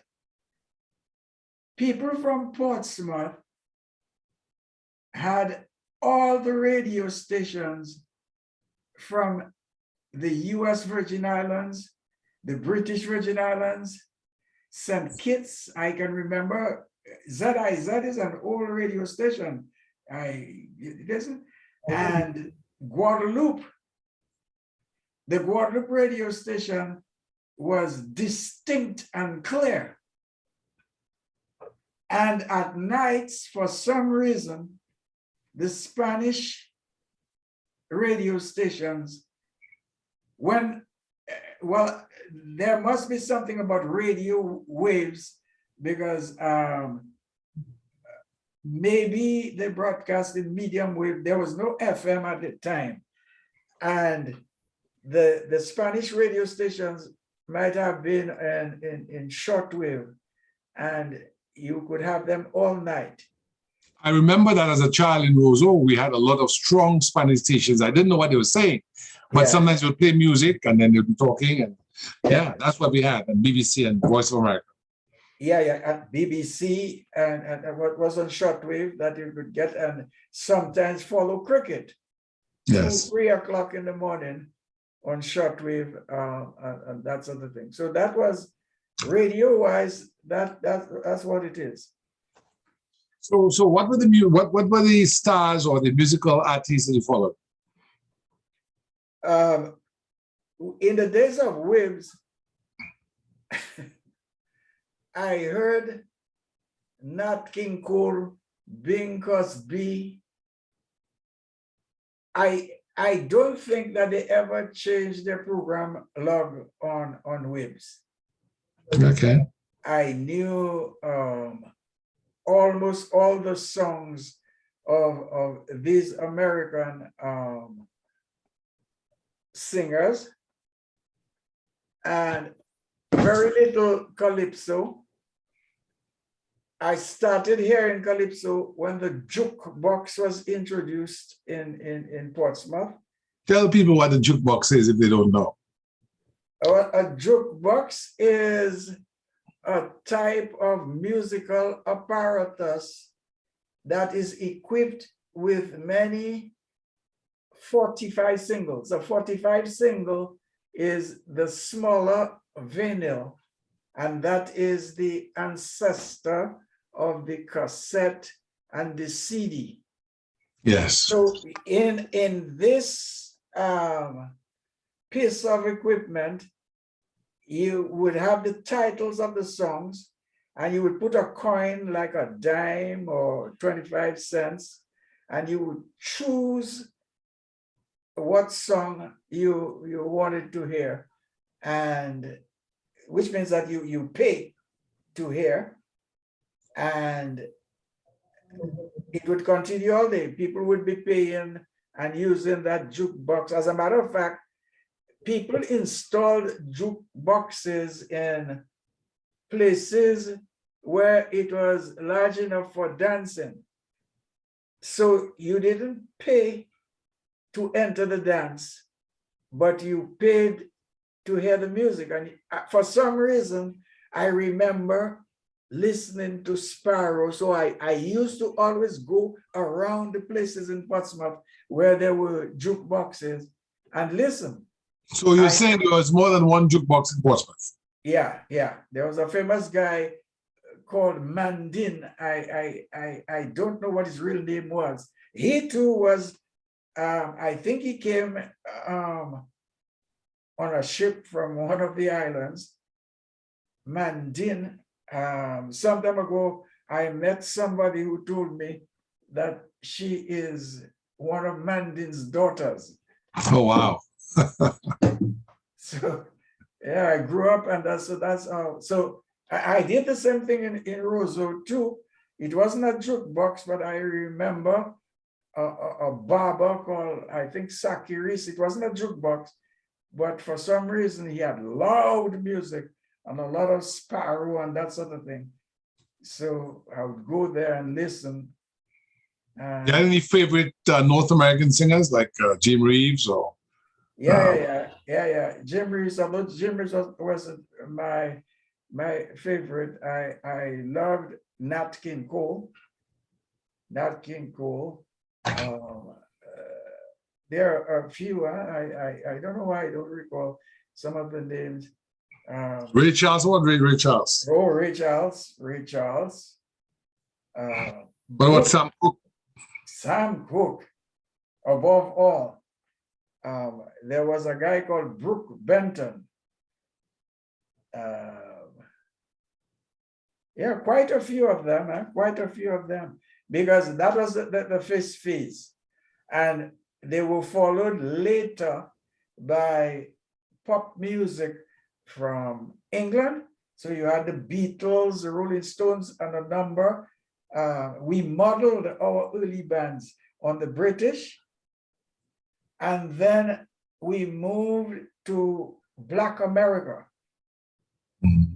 So by the time by 1968, when we were about to leave St. Mary's Academy, we were impressed by the soul men, Otis Redding, James Brown, and that sort of thing. And some time ago, I was discussing with people, telling them about the evolution of how we adopted various styles of music. I had a little cricket team in Zikak, and I called them the BG Colts. Wow. Yeah, I didn't call them the Zikak Colts or the Zikak something else, teddy bears or whatever, but because the BG Colts was the name given to the young cricketers from British Guyana at the time. Okay. So we have been, so I've seen generations and eras of we imitating the British Guyanese, imitating the Nat King Coles, imitating the Beatles. We bought turtlenecks. In the hot sun. But, well, we had a little grace because we didn't have the turtleneck shirts or sweaters. Okay. Astafan sold just the necks, the collars, so to speak. What you tell? Oh, no. And then we wear a shirt over it because we wanted to be dressed like the Beatles. I don't know. This is the first time I've ever heard that. I didn't know he sold just the neck. Just the neck. So yeah, the turtleneck, people speak of turtleneck sweaters and turtleneck this. The whole thing. Yeah, but ask the fans, and I remember buying, I had at least 5 or 6 necks, all the guys of my age, and we would put the neck and then wear a shirt over it. Amazing. So, and then we became Afro-Americans, and we adopted their music and their look and their afros and so on. I mean, even when you look at the early pictures of yourself and Cruikshank and Kremlin Fingal and Fitzroy Williams and Maury-Law, Julie Maury-Law and so on, you could see, the afros. I mean, you look like any brother in Harlem or in Washington, D.C. Okay. Bell-bottom pants. So, but this is important in the evolution of Dominicans and probably even Caribbean people from when we moved from the colonial to the associated state to independent. We have been a society of copycats, and it's reflected in our pictures. And this is why when I speak of Cadence-Lypso, it is not just about music. We decided at some point, and it might sound controversial what I'm going to say, the next step was we moved closer to home. When I tell some people who are 35 years old and they come with their dreadlocks, I told them, but do you know that in 1968, when I left the St. Mary's Academy, I had only seen one man with dreadlocks. I know who you're talking about. You're talking about the gentleman who... Hakim. Say his name. Hakim Gordon. Yes, you know who Hakim Gordon was related to? No. George James Christian, my granduncle. Okay. Owned, So he is. hold on, who owned Kassav. I can see him now. At the time, I didn't know it. George James Christian went to Africa in 1902 as a lawyer. He went to he left Dominican in 1896, went to Gray's Inn, became a lawyer, was an organizer with Henry Sylvester Williams of Trinidad at the first Pan-African conference in London in 1900. And in 1902, went to Secondé, Ghana. And in 2002, we had a 100th year anniversary reunion of the Christian family at my home here in Maryland. And his relatives came, Hakim's relatives were there. One of his cousins was the first woman in England of color to have a book company, Allison and Busby, Margaret Busby. Wow. I'll try to introduce it to you. She just got an OBE last year and invited me to England, but I couldn't go. I had a case. So Hakim came with a white wife. I remember him walking through the gardens and 2 or 3 children. And he had a big plait, a big locks, or lock right up here, rolled up. Yes. And he had a stick and he had a white flowing robe. Am I right, Gordon?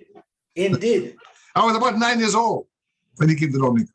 Well, I was older, and that's the first man I saw with what we may call dreadlocks. He is also the guy who spoke about a number of things, and he's the one I heard talking about Frantz Fanon. I later wrote a song about Frantz Fanon. I stood and I tried. Anytime that I saw this guy, I always stood and listened. The man spoke about Frantz Fanon and so on, and I went out and I read Frantz Fanon's books, all of them. And later on, I decided to learn French, and I read it in the original version in French to get even a better grasp.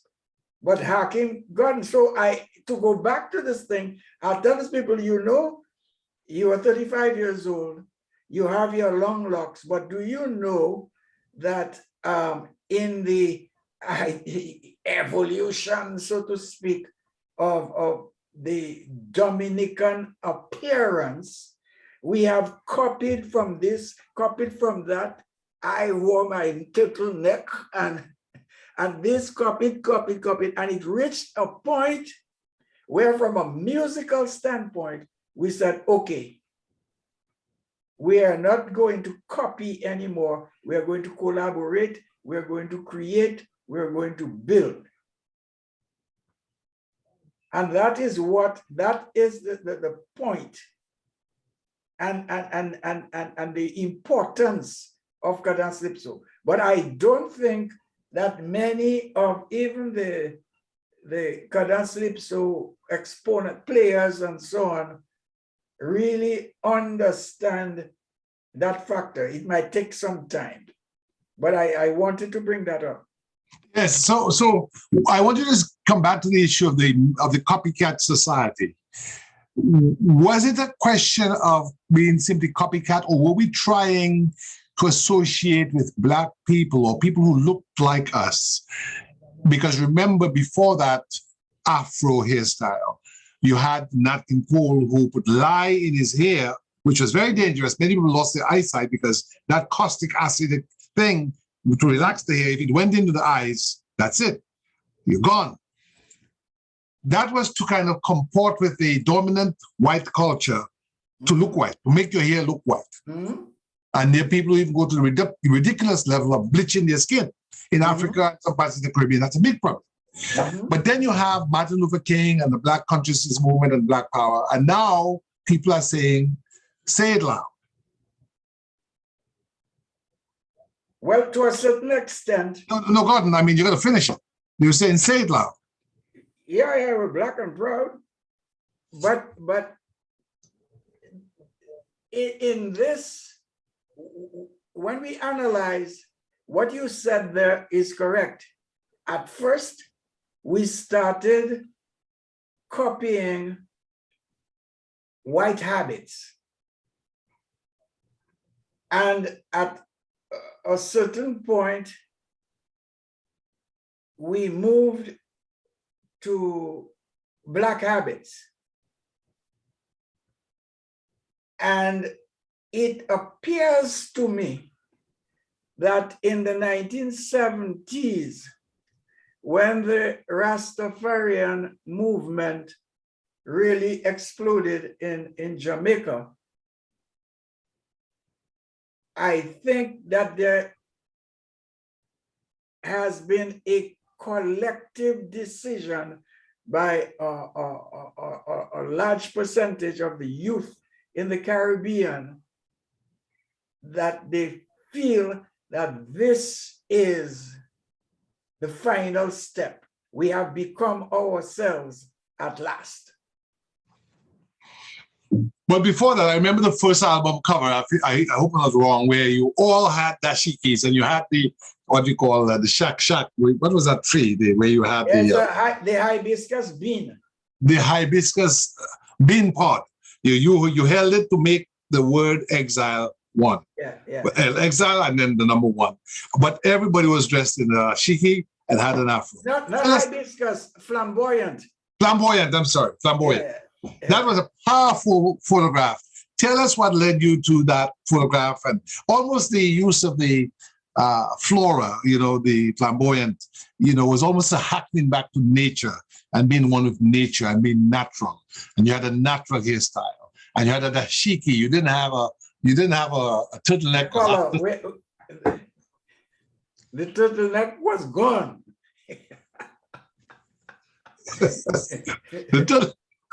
The garden, that is the most fascinating story. I never knew. I know turtleneck, but I never knew they were selling just necks. But anyway, just the neck. Well, remember because you may have been very young, but that at that time the transition was looking to Africa. Yes. So we designed these robes. Later, some guys from Nigeria told me that they were Yoruba robes, but we designed them ourselves. Yes.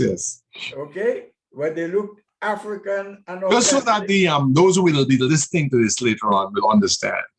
This is around the time after Malcolm X has been killed, Dr. Martin Luther King has been killed. Yes. There's been the uprising at Montreal of Rosie Douglas in '69.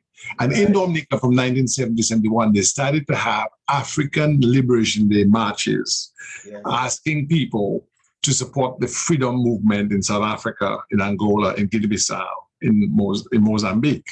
So my first child, our first child, when she was born, I named her Samora, after Samora Machel Frelimo. And her middle name is Dominique, after Dominica, because that was where we used to collect money at meetings to send to Africa to fight the Portuguese. And that was a big thing. I mean, you would have meetings at the Four Corners and at the Union Hall in Roseau, and people like Pierre-Edouard, Ron Green, who would return, and Bernard Wilshire and these guys, Arthur Martin and so on, Joey Pelletier, Yes. So this is the time, and you knew some of those people. Yeah.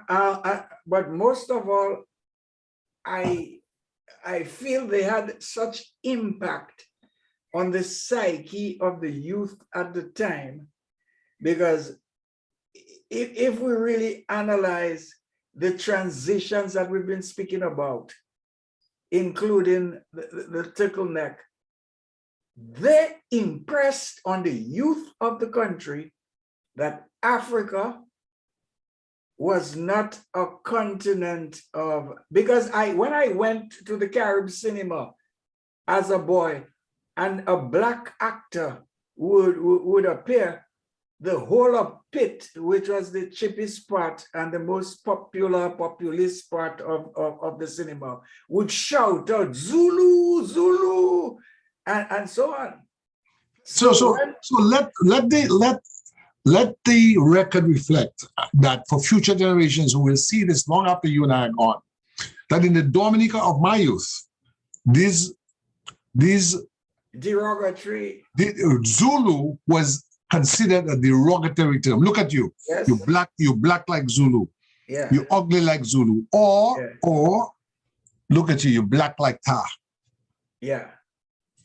So all these people that you spoke about, the Wiltshires and Affys, and they impacted on the psyche of the youth. And suddenly everybody they didn't want that kind of slick hair that they saw on James Brown's head. They didn't see Africa as a jungle. Oh, I mean, come on, listen, Gordon, as a child, when we would see movies, Tarzan was a white man in Africa. Yes, yes. And he was strong, he was good looking, he could beat all of them. 10 of them, 20 of them would come, one man would beat all of them.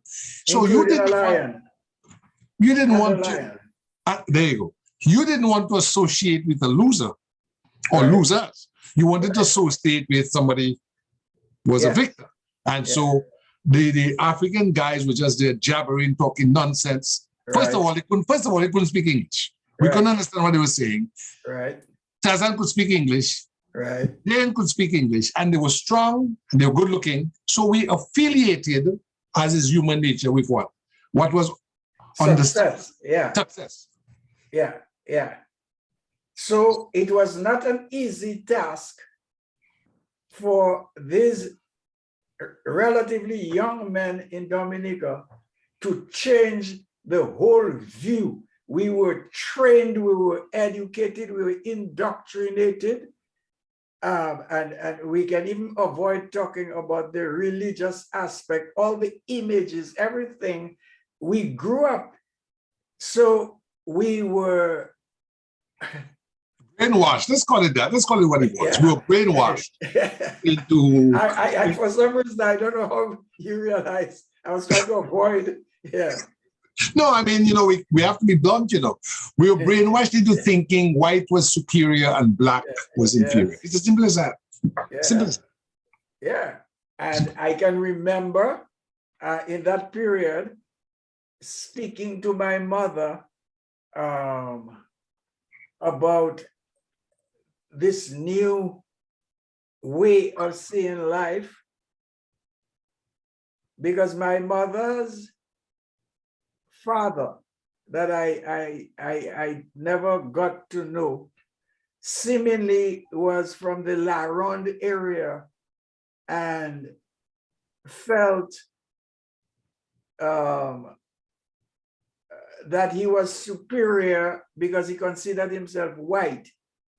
And my mother used to tell me jokingly that in Creole, he used to say B for blanc, so blanc being white, B for bon, and he had a whole little poem that he used to say. So she grew up in that thing. And I can remember discussing with my mother and telling her, black is beautiful. And that sounded like sacrilege. Heresy. Yeah. Let me tell you something. I remember Janice Carbon's father to be a light-complected gentleman. So if that was your mother's brother, was she light-complected as well? Yes. And your father was dark complected? Dark. So in Dominica, I mean, I'll be blunt with you, the culture was, if you were a black man of substance, you married someone of a lighter complexion. I mean, we have to just be blunt about that. Yeah. That's the whole thing. And not only Dominica, because I like to understudy. When I say Dominica, I mean in colonial societies in the United States. Yes. That was the history of because the mentality was, by marrying someone of a lighter complexion, you bettered the condition of your progeny, that your offspring. Well, in Creole, Martinique, Dominica, St. Lucia, there's an expression, coule chape. This means escape complexion. So you make a child that will escape the bitterness of being black, so to speak. Of racial oppression because of skin complexion. Couleur Chappé. That's right. That's right. That's right. As a matter of fact, I might write a song titled Couleur Chappé. I think you should. I think you should. Because the reality is, it's only now, because of the rise of Black consciousness and Black power, that those things are not looked at in the same ignorant way. This was ignorance. It was based on self-hate and inferiority complex. It was based on an assessment that, boy, to navigate the shoals of racial prejudice, that's what I have to do, you know? And so I understand it for what it was, but it was bitter. It was very bitter. And, you know, I wouldn't share a personal story, family story with you, but it's so hurtful up to this day that I won't share it, because there are people who we love and that we're close to who will not understand it. Yeah. It was just common. That prejudice in Dominica was just, it was just very common. People would, would just, they would not think, it's just like you mentioned Zulu in the theater, you know. Yeah. Today, people wouldn't do that, but it was just normal. So this is why guys like Alfie and to a large extent, Rosie Douglas, the guys came into that kind of climate, and I don't know how they did it, but they just changed things around, and everybody just had a breath of fresh air. Now we're Black and so on. And so Black that in the Caribbean, most of the guys of that era even decided that they will move away from what used to be their idols at the time, Black America, and move to the Jamaicans because they felt that this was closer to home. And when I say home, in terms of identity and that sort of thing. And the Rasta movement and look, even the look and not part of the philosophy is still a very dominant factor in the Caribbean. And I think it has come to stay. Brother Gordon, so now you are a graduate, you're now teaching in Portsmouth. What was your first job after SMA? Teaching, because I told Brother McGraw that I agreed to go to Iona and become a brother. So they sent me to the convent in Roseau to be trained to become a teacher. And then they sent me after a short training session to teach at the St. John's School, which is run by the nuns. In Portsmouth. In Portsmouth. And then, before the year was over, I decided that I didn't want to become a brother. And I was dissatisfied with the pay as a teacher. So because of the way I was dressed, I got a middle management job with Gist Industries that paid me maybe about 5 or 6 times more than the teaching job. So I left teaching and went and worked with Gist for a while. And so that the folks who will listen to this and not know what Gist Industries was, that was the biggest industry in Dominica. They were the hegemon, they had hegemony. It was a British company over the banana trade. So they're the ones who bought the bananas, and they had banana estates in Dominica. So that was the industry in Dominica, the preeminent industry, bananas. And Gist Industries owned boats that would take the bananas to England. So you were doing what at Gist? Were you an accountant? No, I had 2 forms of responsibility. One was some kind of accounting, because they had little machines that they called computers, but they were not electronic. You had to program them, so to speak. with your hands, and they would calculate stuff. So that was work in the office. But I also was responsible for ensuring that the stevedores didn't damage the fruit. Now, at that age, I felt, but that was a responsibility that was too much for me, because the stevedores were grown men. They were extremely muscular because they were paid by the amount. Bananas were shipped in bunches. Later on, they started cutting what we call the hands and put them in boxes. But in those days, they were shipped in bunches. So the stevedores were very strong men with huge muscles because they handled the fruit. And if they damaged the fruit, it would affect their annual bonus, which was a lot of money at the end of the year. And I was responsible to ensure and to penalize. So I left that job despite its pay, but landed something that suited me better, is an insurance company called United Security, run by the late Mrs. Pringle.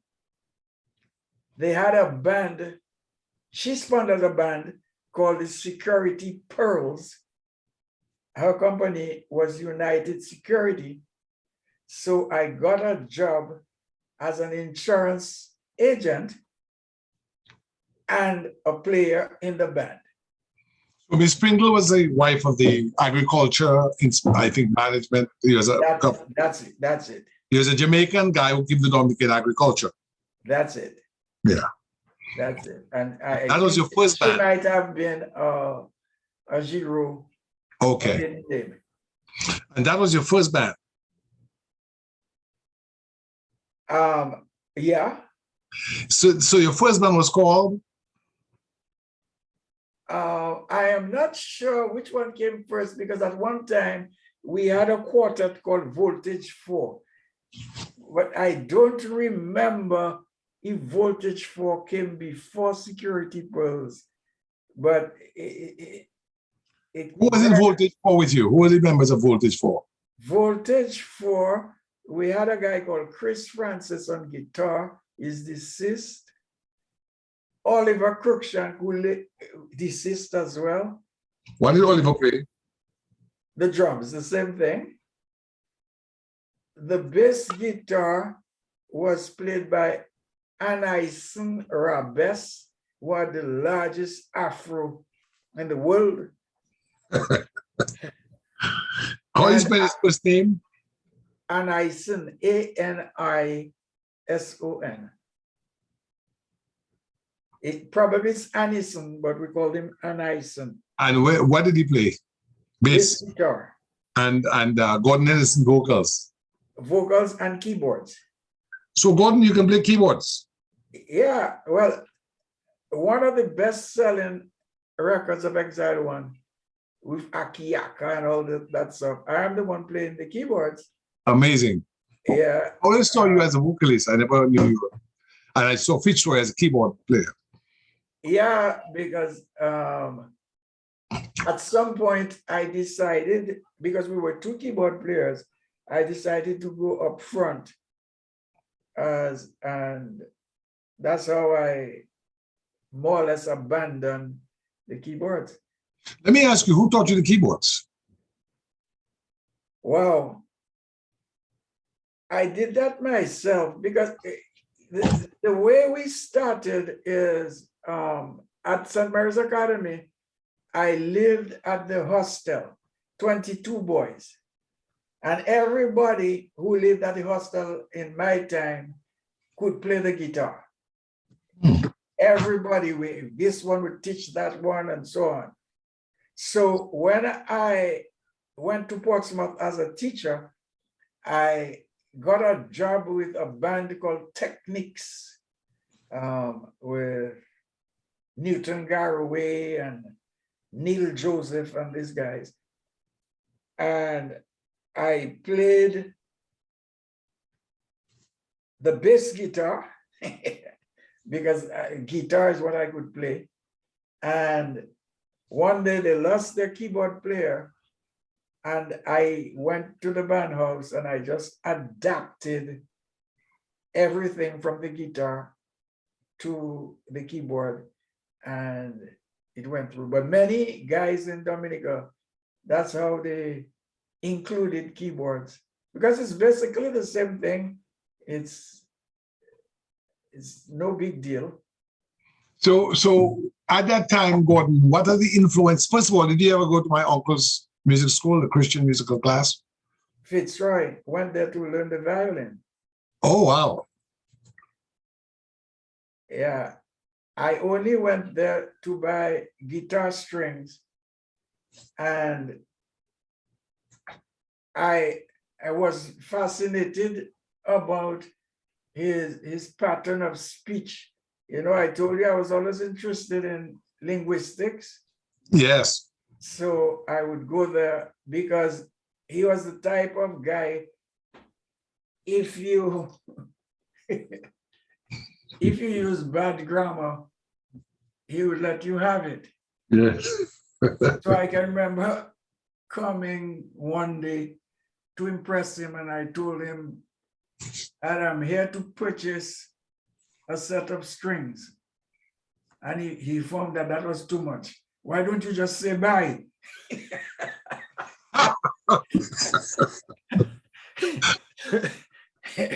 But I went there quite often because we needed different accessories, you know, picks. And just so the listening audience knows, the Christian musical class was an interesting institution. That was my father. He raised my father. My father entered the British Army in 1943 with his mandolin. In fact, if you look at the WhatsApp message I sent you, you'll see a sepia-colored photograph as my profile.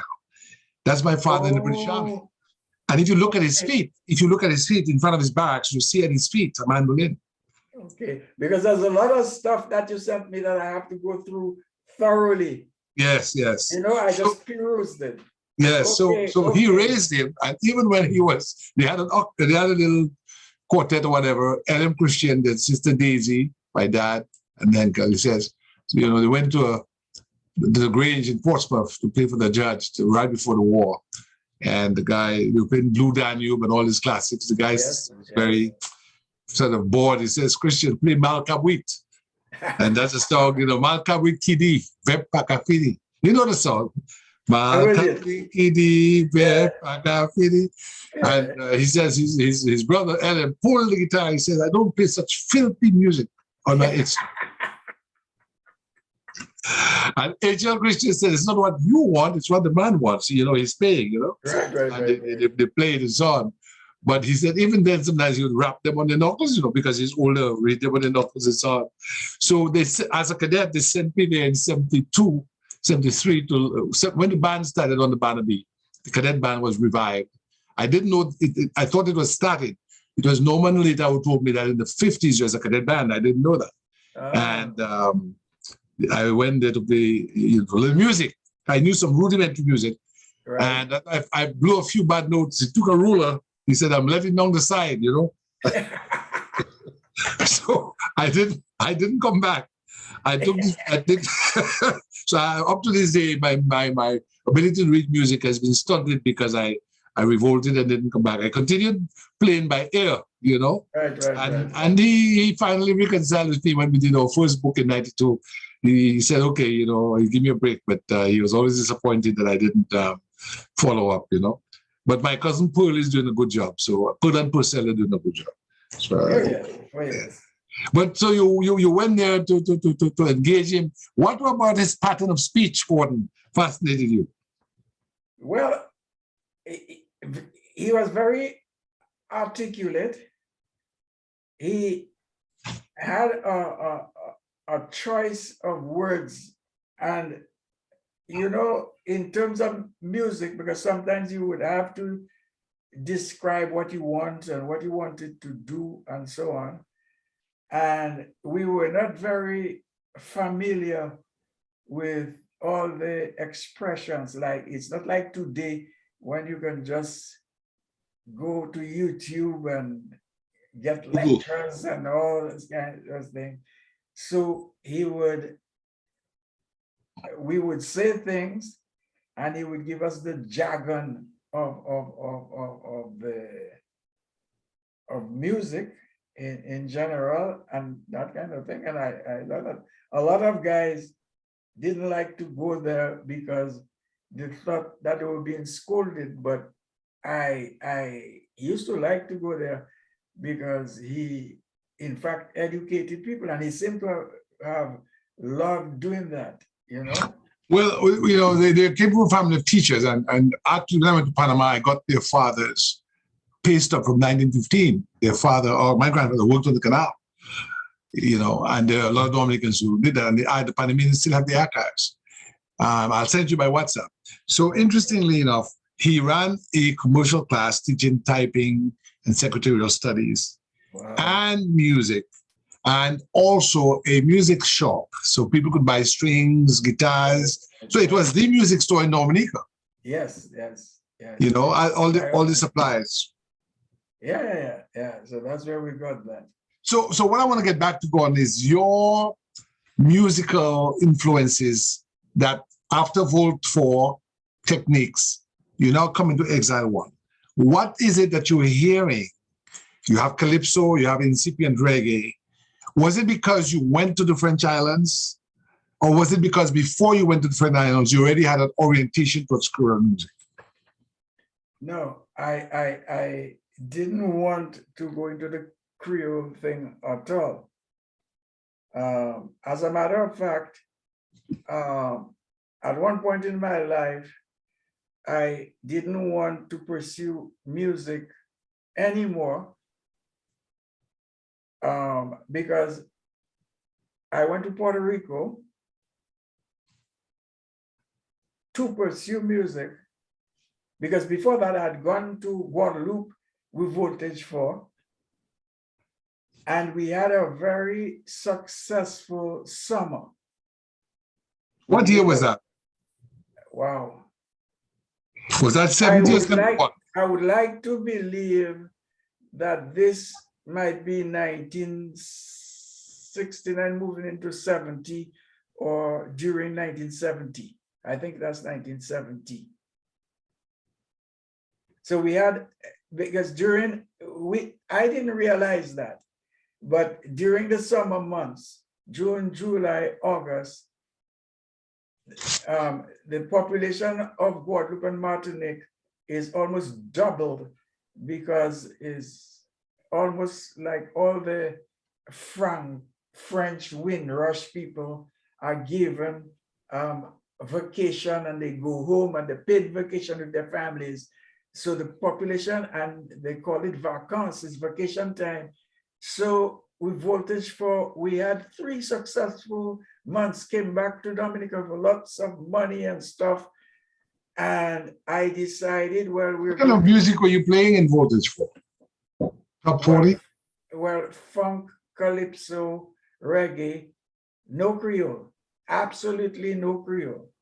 And when Gordon makes reference to the French Windrush people, he's mentioning the ship Windrush, which brought the West Indians to England after the war. That started the British West Indian diaspora in England. So he's likening the French version of that. And just so folks know what the reference is. So you're playing funk and calypso and reggae. Creole. That's what we played. And they appreciated that. Oh, they like that. But not only Voltage 4, the Gaylords came occasionally, the Swinging Stars, and that was the repertoire of a Dominican band. We would play ballads, you know, so there were, and in those days, the dance patterns were different. You would have slow songs, moderate songs, fast songs, and interchange. So you played the US top 40. Yes. And besides, there was a radio station called Radio Antilles that brought everything from Europe and the United States And we played it. We played what we heard on the radio. So after a successful summer in Guadeloupe, we decided, Voltage 4, to go to Puerto Rico. In those days, we had British passports and we didn't require visas. And Liat flew to Puerto Rico. So we went to Puerto Rico and we thought that it was just as easy as Guadeloupe, because Guadeloupe was kind of lax because nobody ever asked us for work permit or anything. We just played. There was supply and demand, or demand, and we supplied. So in Puerto Rico, we couldn't do that because you had to be unionized. It's all American and this and that. So the guys were disappointed and went home. And I decided that I wanted to go to school. And a very either fortunate or unfortunate thing happened to me. I met a Dominican guy in Puerto Rico who told me that he knew how I could get to UPR, enter University of Puerto Rico.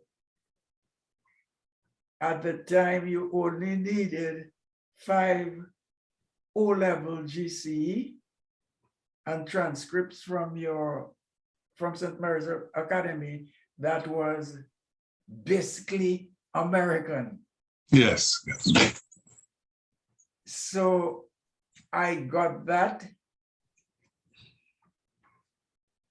I couldn't speak Spanish.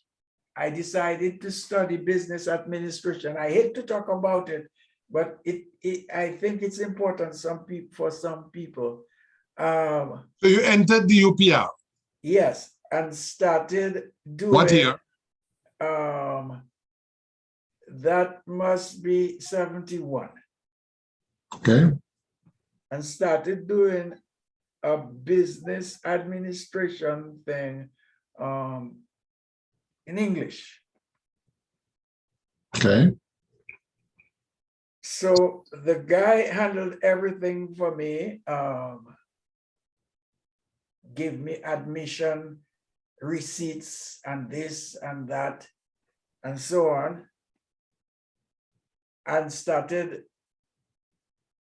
taking my courses, working as a dishwasher at night, and life seemed to be going very well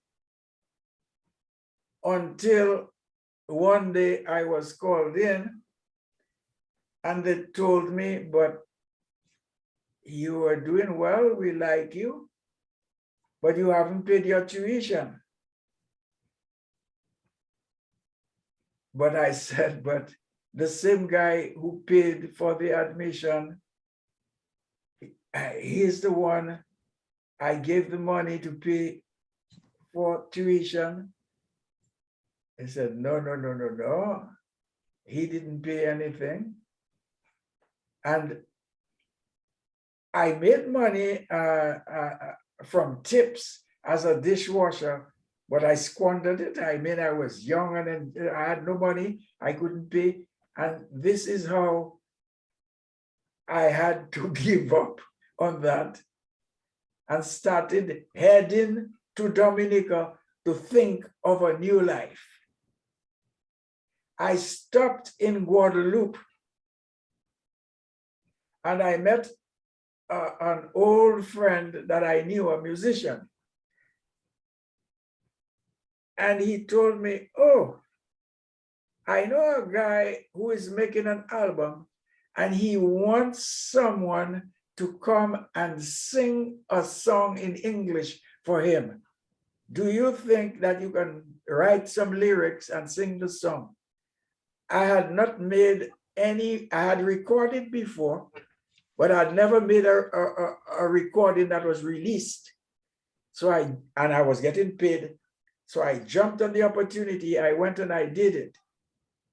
Now, the musicians who were recording this, they were used as session musicians, were members of a group called Les Vikings, of which the famous Pierre-Edouard Decimus, who started Kassav, was a member.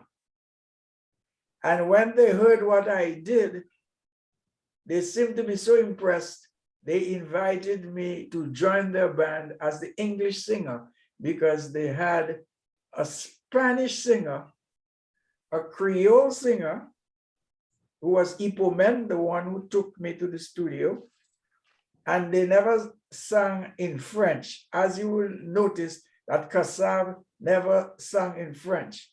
They have something, they think that it is a statement, and it is an anti-colonial statement to sing in Creole and not French. And I grabbed the opportunity, and this is how I stayed in Guadeloupe with Les Vikings. Okay. So you actually was with the guy who started Kassav. So you know something? He just died during COVID. Oh, no. Jacob was a member who came in after. The guy who started it is Pierre-Edouard Decimus. He's still alive. He doesn't play with the band anymore. His brother plays in the band. Pierre-Edouard Decimus, yeah, from Viking. Okay. And Decimus. I learned a lot from them, but despite the fact that I came from a smaller island, they learned a lot. I hate to say it, but it's true, from me as well. For example, we were ahead of them in certain respects. Viking was a popular band that toured South America, Europe, the islands. But when I went to play with them, they didn't have a sound system of their own. Every Dominican banding from Security Pearls, we had that. They were not up to date. When you say a sound system, you mean you had like amplifiers? Well, they had amplifiers, but the singer would have to put the microphone and share the amplifier, usually of a guitarist. Okay, in Dominica, everybody had the amplifier. Yes, including the vocals. Where did the Dominican musicians buy the equipment from? Okay, I went to the same Guadeloupe. And later on, since they were not up to par, we went to Trinidad and later to Puerto Rico. And bought equipment. Yeah. Sorry. No, I just wanted to add, I influenced Viking to get their first PA system from Puerto Rico. Amazing. Why is it, Gordon, just a little bit of history and relationships, that Dominicans seem to go more to Guadeloupe than Martinique? Is it because Guadeloupe is closer?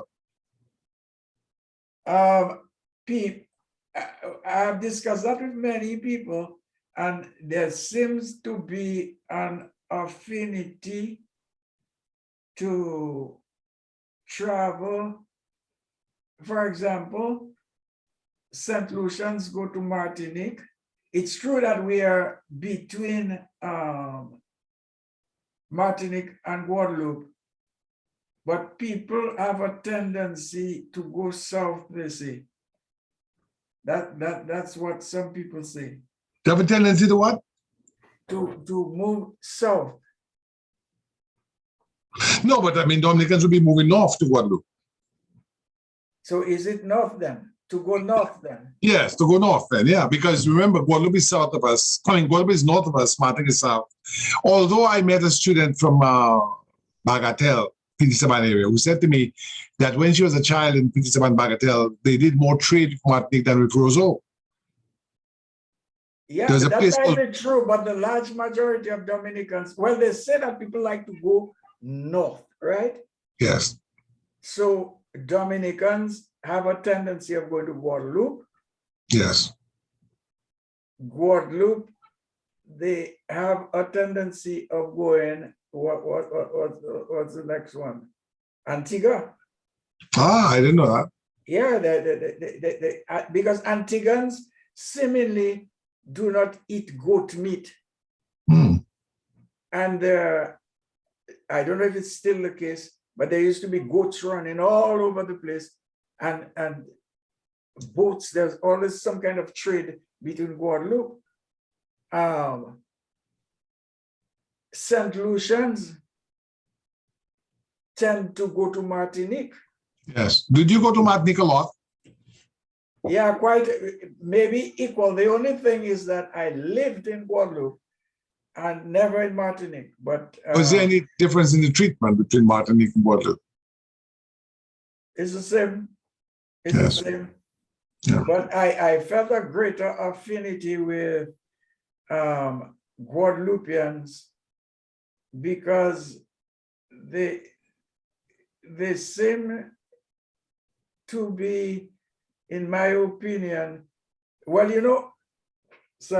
historically, they say that all the recalcitrant and rebellious slaves were sent to Guadeloupe because there's a rivalry between Martinique and Guadeloupe.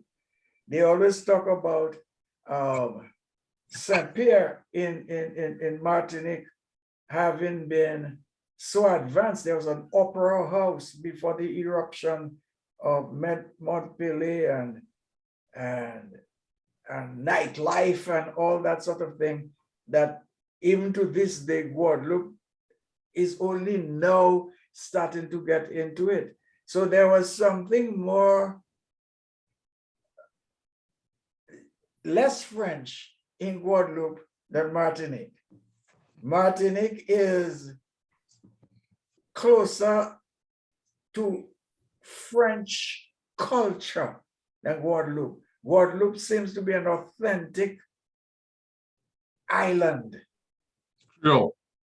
By its music, by the way people behave and so on.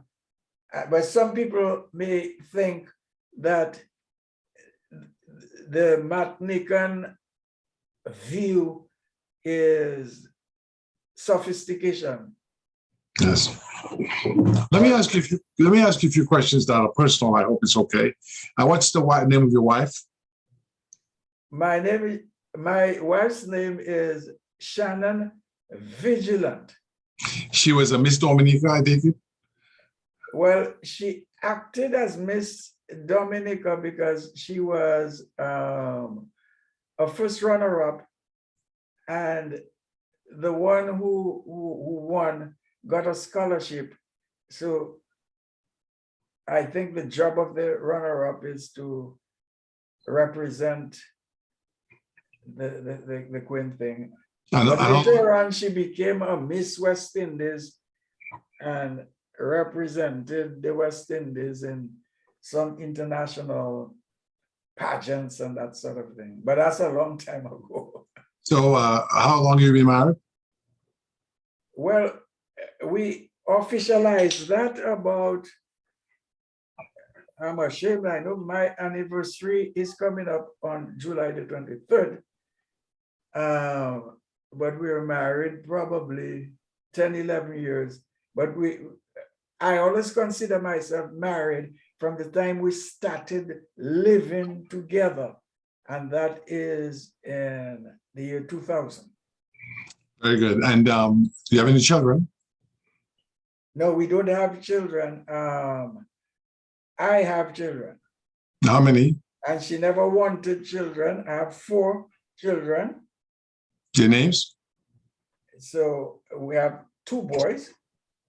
So Dion is the older of the 2 boys. Dion, so everybody's Henderson. Dion, Clint. 2 girls, Natasha and Shakira. Shakira? Yeah. Very nice. Are they in France or? No, Clint never really left Dominica, kept going to the States, coming back, going to the States, coming back. Dion joined me when he was about 12, 13, and grew up in France after moved to Belgium and maybe 4 or 5 years ago, returned to Dominica. Natasha did the same thing, came up 12, 13 to France, stayed, got educated here, and eventually went back to the Caribbean between St. Lucia and Dominica.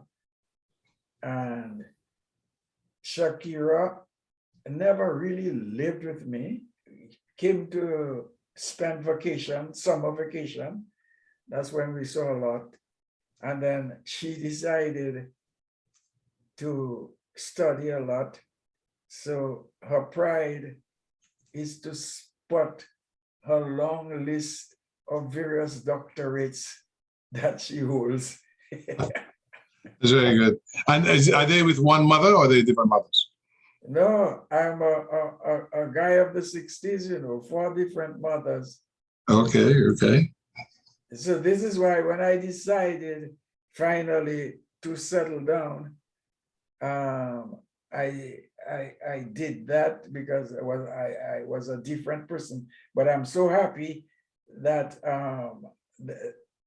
to have these 4 kids. Who are the mothers? You want to give me the mothers? Well, mother number 1 happens to be an artist, is Janet Azuz. Janet Azuz, that's Dion's mom. Yeah. And what about Clint's mom? Clint's mom is Benjamin. So I kind of hesitate because all these ladies are married. Okay. No, and so on. You don't have any way to know that you have a child with Miss Benjamin. But what about Natasha? She was a former Miss Benjamin. Yeah. Joseph Seraphin. Well, I give you the maiden names, eh? Yeah. Maiden names. And the last one is our former broadcaster, Charmaine Green. Oh, yes, yes, yes. She's still broadcasting? No, she retired. Yeah. And changed her name from one color to the other. Oh, Brown, yes.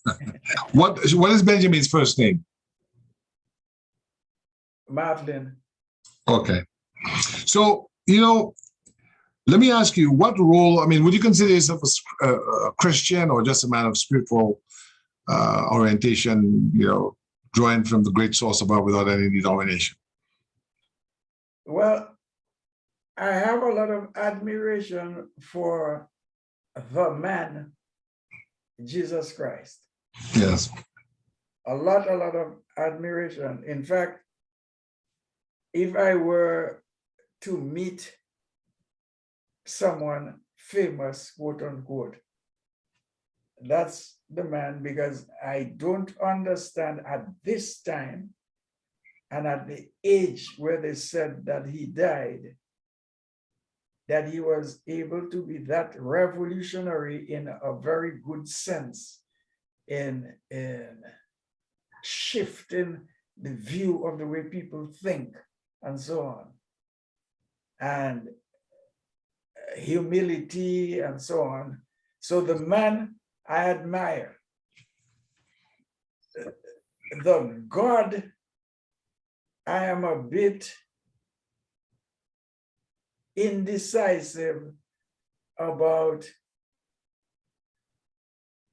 some of the stories that are very hard to believe.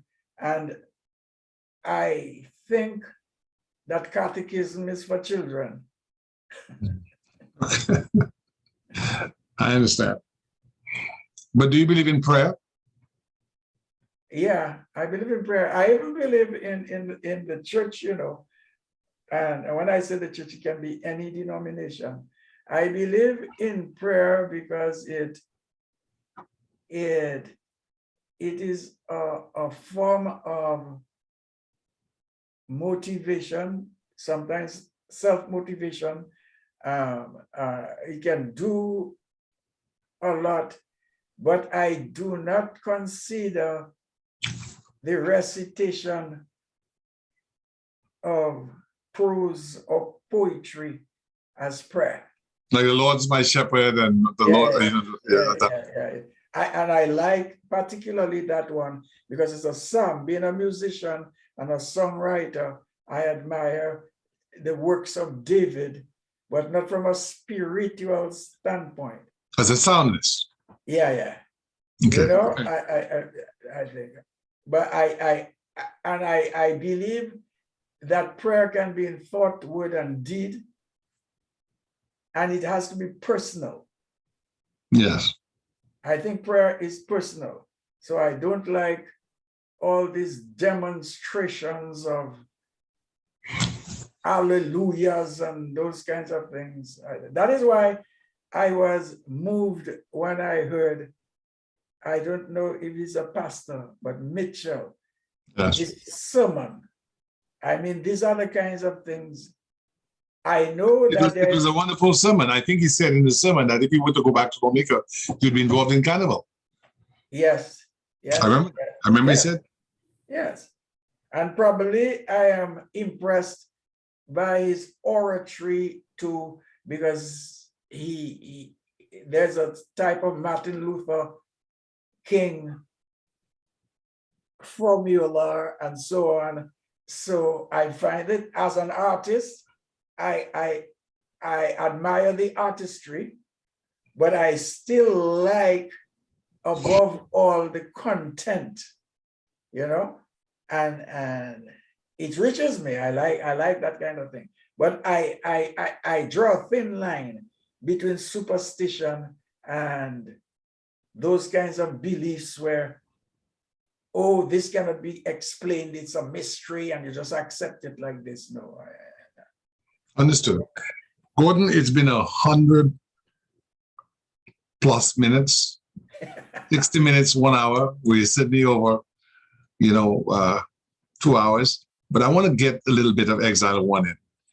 Let me have the names of the first band members of the first Exile One group that formed in 1971, thereabouts. 73. 73, I'm sorry. Yeah, 1973. So Fitzroy Williams, because he is the one who selected the musicians. Okay. I was in Guadeloupe. I had 2 hits in English, and Debs, the record producer at the time, wanted me to do an album. I wanted to do an album, but I asked Fitzroy to get me musicians from Dominica. So Fitzroy Williams, he recruited Oliver Cruikshank, deceased, on drums, Vivian Wallace on bass guitar, Julie Morillon on guitar, and someone who was not supposed to be in the band saw the guys go into Melvin Hall, and the following day he arrived in Guadeloupe and stayed. That's Kremlin Fingal. Was Kremlin his real name? That's his real name. Yes. Of Russian origin, probably. Well, during the war, there were people who gave their kids names like Stalin and Lenin. And I went to school with Stalin. And so Kremlin, So it was Fitzroy on piano or keyboards, Vivian Wallace on bass, Julie Morillon on lead guitar or guitar, Kremlin Fingal. Kremlin played the trumpet. The trumpet, yeah. And Gordon Henderson on vocals. Yeah. And is that the same year you put out the Nashiki album? Yes. So that's the first album, and it's entirely in English. So there's no Creole in that. So the intention of Exile One was never aimed at Cadence-Lypso or Creole. In fact, the producer didn't want me to sing in Creole because we had 2 hits in English, a song titled Love that went #1 in Suriname, that was a Dutch colony at the time. Then it moved over to Holland, and he thought that we had a better chance at the international market singing English. But by Who ran the Deb studio? What? I beg your pardon? Who ran the Deb studio? A guy called Henry Debs, in French, Okay. Henri. Okay. Yeah, so he did everything. He was a sound engineer and everything. Now deceased too. Was he from Guadeloupe? A Guadeloupean Lebanese. Okay. So he thought you had a better chance in English. Yeah, because we had 2 hits in English, and that had never happened in the history of Martinique or Guadeloupean recordings. They always had their hits within the stuff. Yes. So that was the first album. When did we then begin to see that move towards singing in Creole? It happened, that album became a hit in Guadeloupe, only in Guadeloupe. And a promoter of music, not music, a promoter of dances, who lived in France, invited us to play a dance. But we told him that the people wouldn't dance to that music. He said, no. He saw the way that people reacted in Guadeloupe. So, and we were eager to go to France, the guys, because I had been to France with Viking before. So we went and we played, the people applauded and they didn't dance. So at some point, the promoter came and said, you have to make the people dance. So they applauded the English music. Oh yeah, but remember, anywhere you go around the world, and that's since the 60s, you will hear Jimi Hendrix and Michael Jackson and whoever. They don't classify music by the language. It's not from the style, it's funk. And they don't care what language. Yeah. So here you are, you play the music, it's English, they clapped, they applauded, but they didn't dance. So you had to do something. So what did you do? We creolized the music.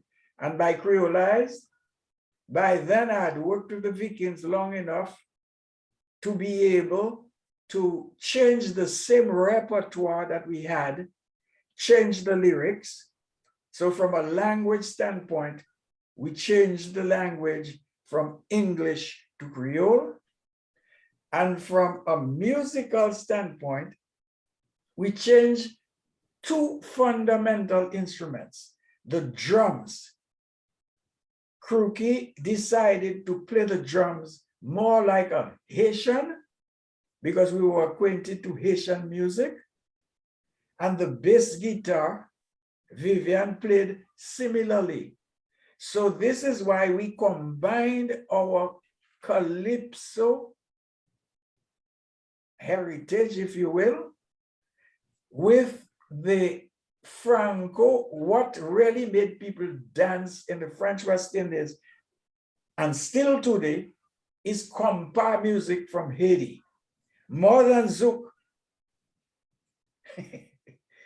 So we combined Calypso and compa, and the people started to dance.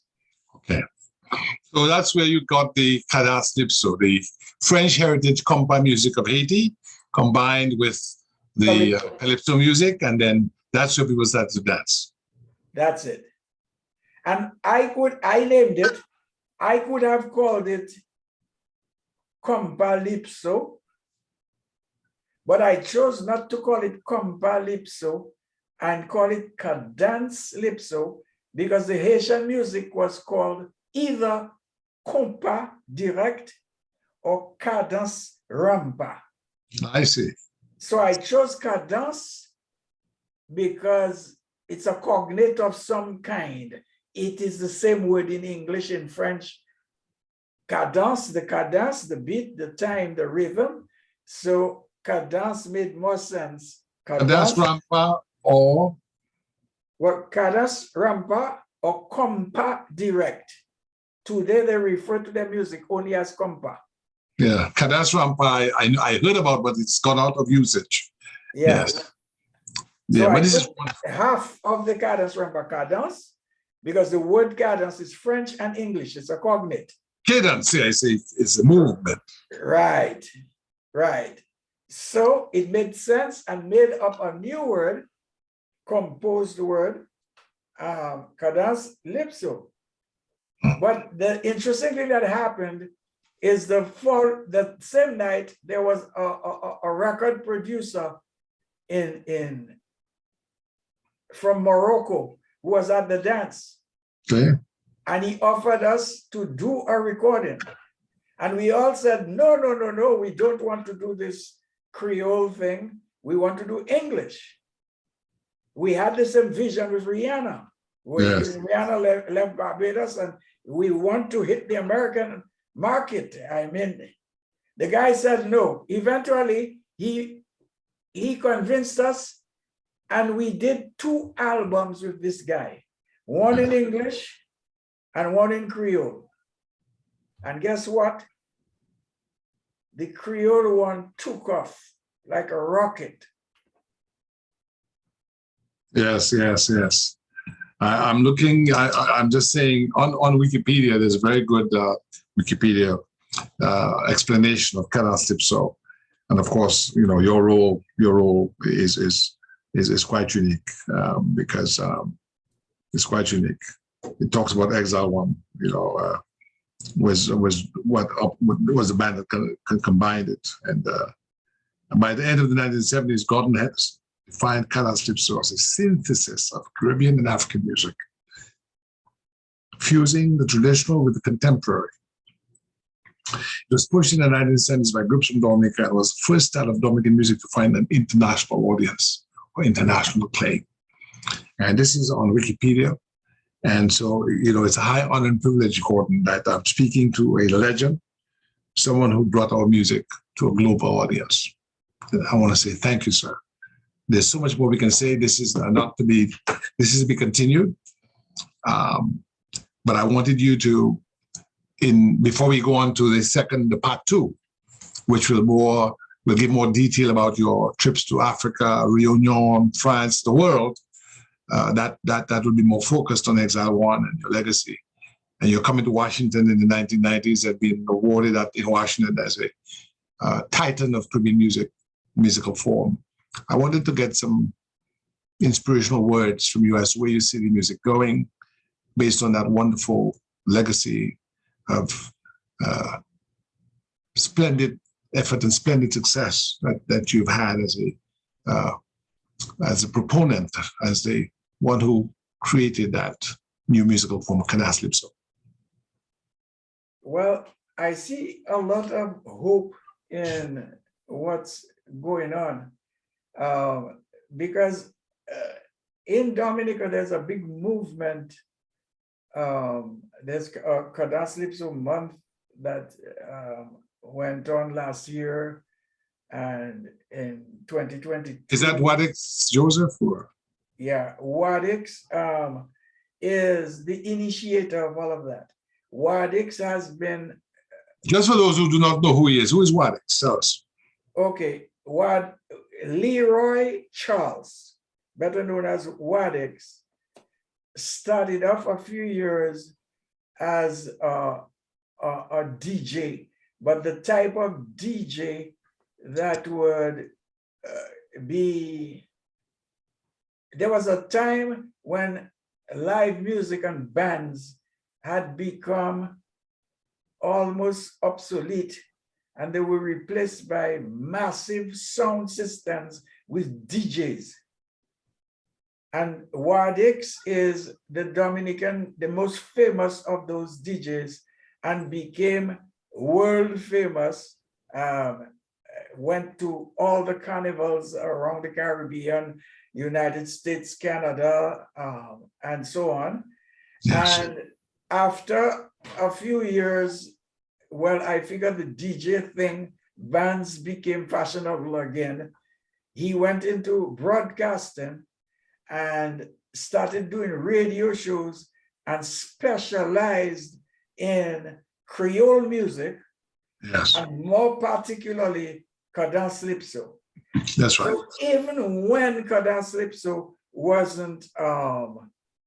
no longer at the top of the hit parade, Wadix always felt that Dominica should, and I encourage him, and he's pushing that Dominica should apply to UNESCO to recognize Cadence-Lypso, because many islands in the Caribbean, they've done it. Guadeloupe have done it with their traditional goka. Jamaica get UNESCO to recognize Cadence-Lypso as an intangible heritage, whatever. And so he's been at, he created an organization called Creole Heartbeat with a magazine in print. He organized the first Cadence-Lypso month with seminars. He got a lot of academics from various parts of the Creole world, from Louisiana and from Haiti, Martinique, Guadeloupe, the Seychelles. And so Wadix is a personality who is really there. And since Cadence-Lypso, 99% of Cadence-Lypso is sung in the Creole language, he is also a proponent of the usage of Creole and teaching Creole as a language. So we can speak all night about Wadix. Well, I think Wadix has to be applauded. I think he's done a splendid job as a cultural nationalist in preserving the potent cultural power of Cadence-Lypso, which originated with your very fertile mind and your innovative effort. So we're indebted to you. And I'm just happy that Wadix is keeping the spirit and flame alive. I mean, you know, Cadence-Lypso embellished our lives, made us very proud. You know, here we grew up in an island where all the records were from Trinidad or Jamaica. And now we had our own people now for the first time on vinyl. In those days, LPs, you know, Grammacks, Jeff Joseph for blessed memory, yourself, Tony Valmore, blessed memory. You know, I mean, you know, it was just a powerful manifestation of Dominican nationalism that we had people like yourself and those other brothers. Give us some of the names. I mean, I've mentioned Tony Valmont, I've mentioned Jeff Joseph, they're gone. But give us, and of course, you know, they have Midnight Groovers, legendary Midnight Groovers, Chubby and so on. But give us some of the names of that pantheon of Dominican singers in the Cadence-Lypso form that those who listen to this recording can glean some of the depth from that. Well, importantly, Cadence-Lypso created a music industry in Martinique and Guadeloupe. Before the arrival of Cadence-Lypso, music was considered as a hobby, and one or two producers, including Debs. So we had bands such as the Naked Feet, Bell's Combo, Anthony Gussie and the Black Affairs, Black Roots. There were so many bands because Wadix again set up something. We have Anthony Gussie, Black Affairs, you have Black Roots, we have Bell's Combo, we have Exile One, we have Grammacks. Grammacks, Mammoth, the pronunciation is in Creole, but it's like mammoth, you know? I forgot the thing that looks like an elephant. Yes, Yeah. Milestone. Many groups, because, well. What does Tony Valmore's band, by the way? Liquid Ice. It's funny that we thought of it at the same time. Yes. Liquid Ice.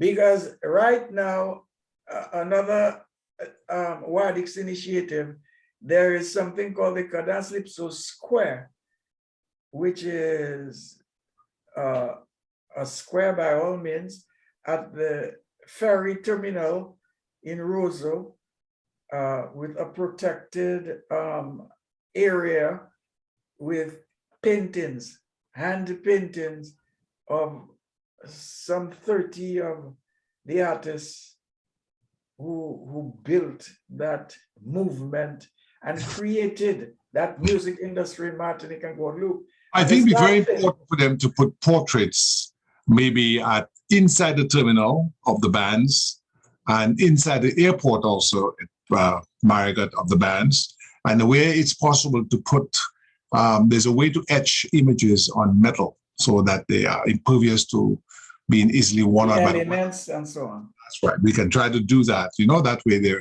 because sometimes with paintings and so on, they come and go.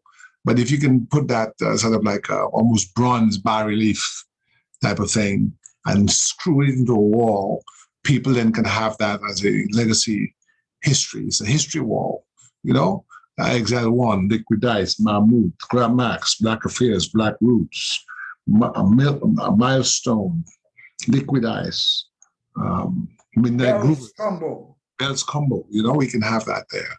And Swing Stars played some Creole too, although that was not their thing. Yes. As a matter of fact, I produced a cadence album for them in Trinidad. Yes.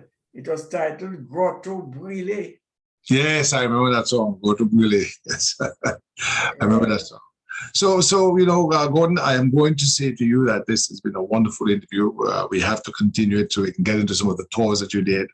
But it's my hope that this will be, educational, not simply from those who are connoisseurs of music, but also from the social or scientist perspective, the historian, the educator, the linguist, those who are seeking a sort of social history of Dominica, coming through Portsmouth, the set of joys and so on. You haven't even told me about Carnival and the role that Carnival played in your life. Did you run mass as a child in Portsmouth?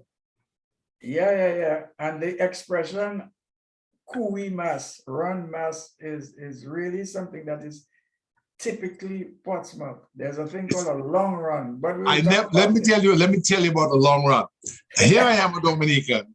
I did not see the long run in person until I was 18 years old.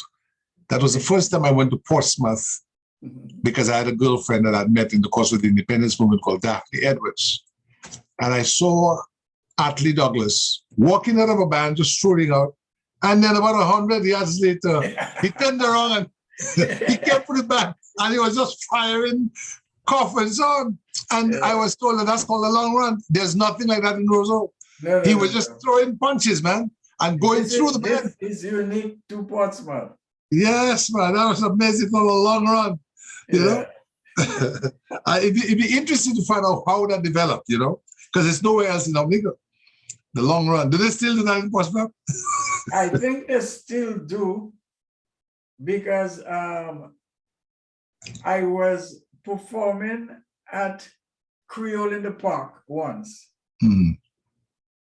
And I did that on the stage. And I heard somebody say, "Wow, the long run." I said, "Were you from Portsmouth, man?" You must understand, it had an impact on me because the first Douglas I knew was Atlee Douglas. He taught me general science at the first form of the Dominica Grammar School. And I'll never forget it because one day he came into the technical wing and there was a bucket of water and he threw some chemical in it that exploded and caused smoke. And he ran. And here are we first formers. If the teacher is running, but we have to run too. So we ran.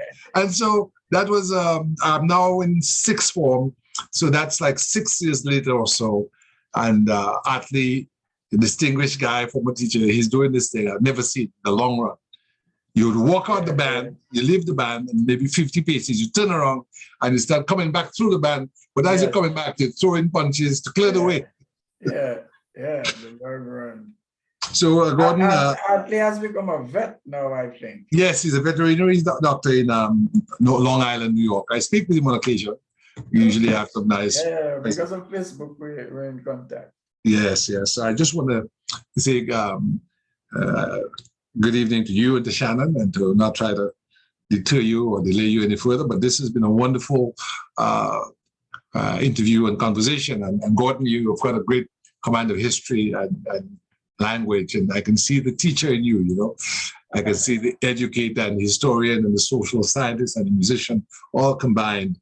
You know, a fusion, just like Cadence-Lypso represents the fusion of Cadence-Rampa and Calypso.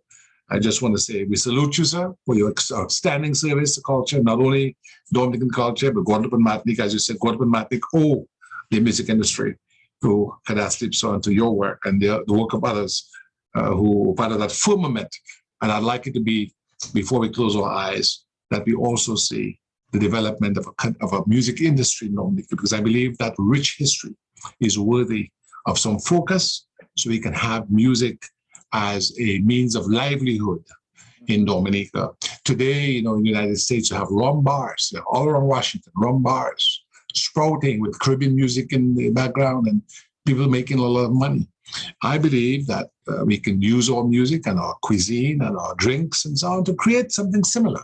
Mm-hmm. That's spectacular, and that's of world class. That, I do believe so.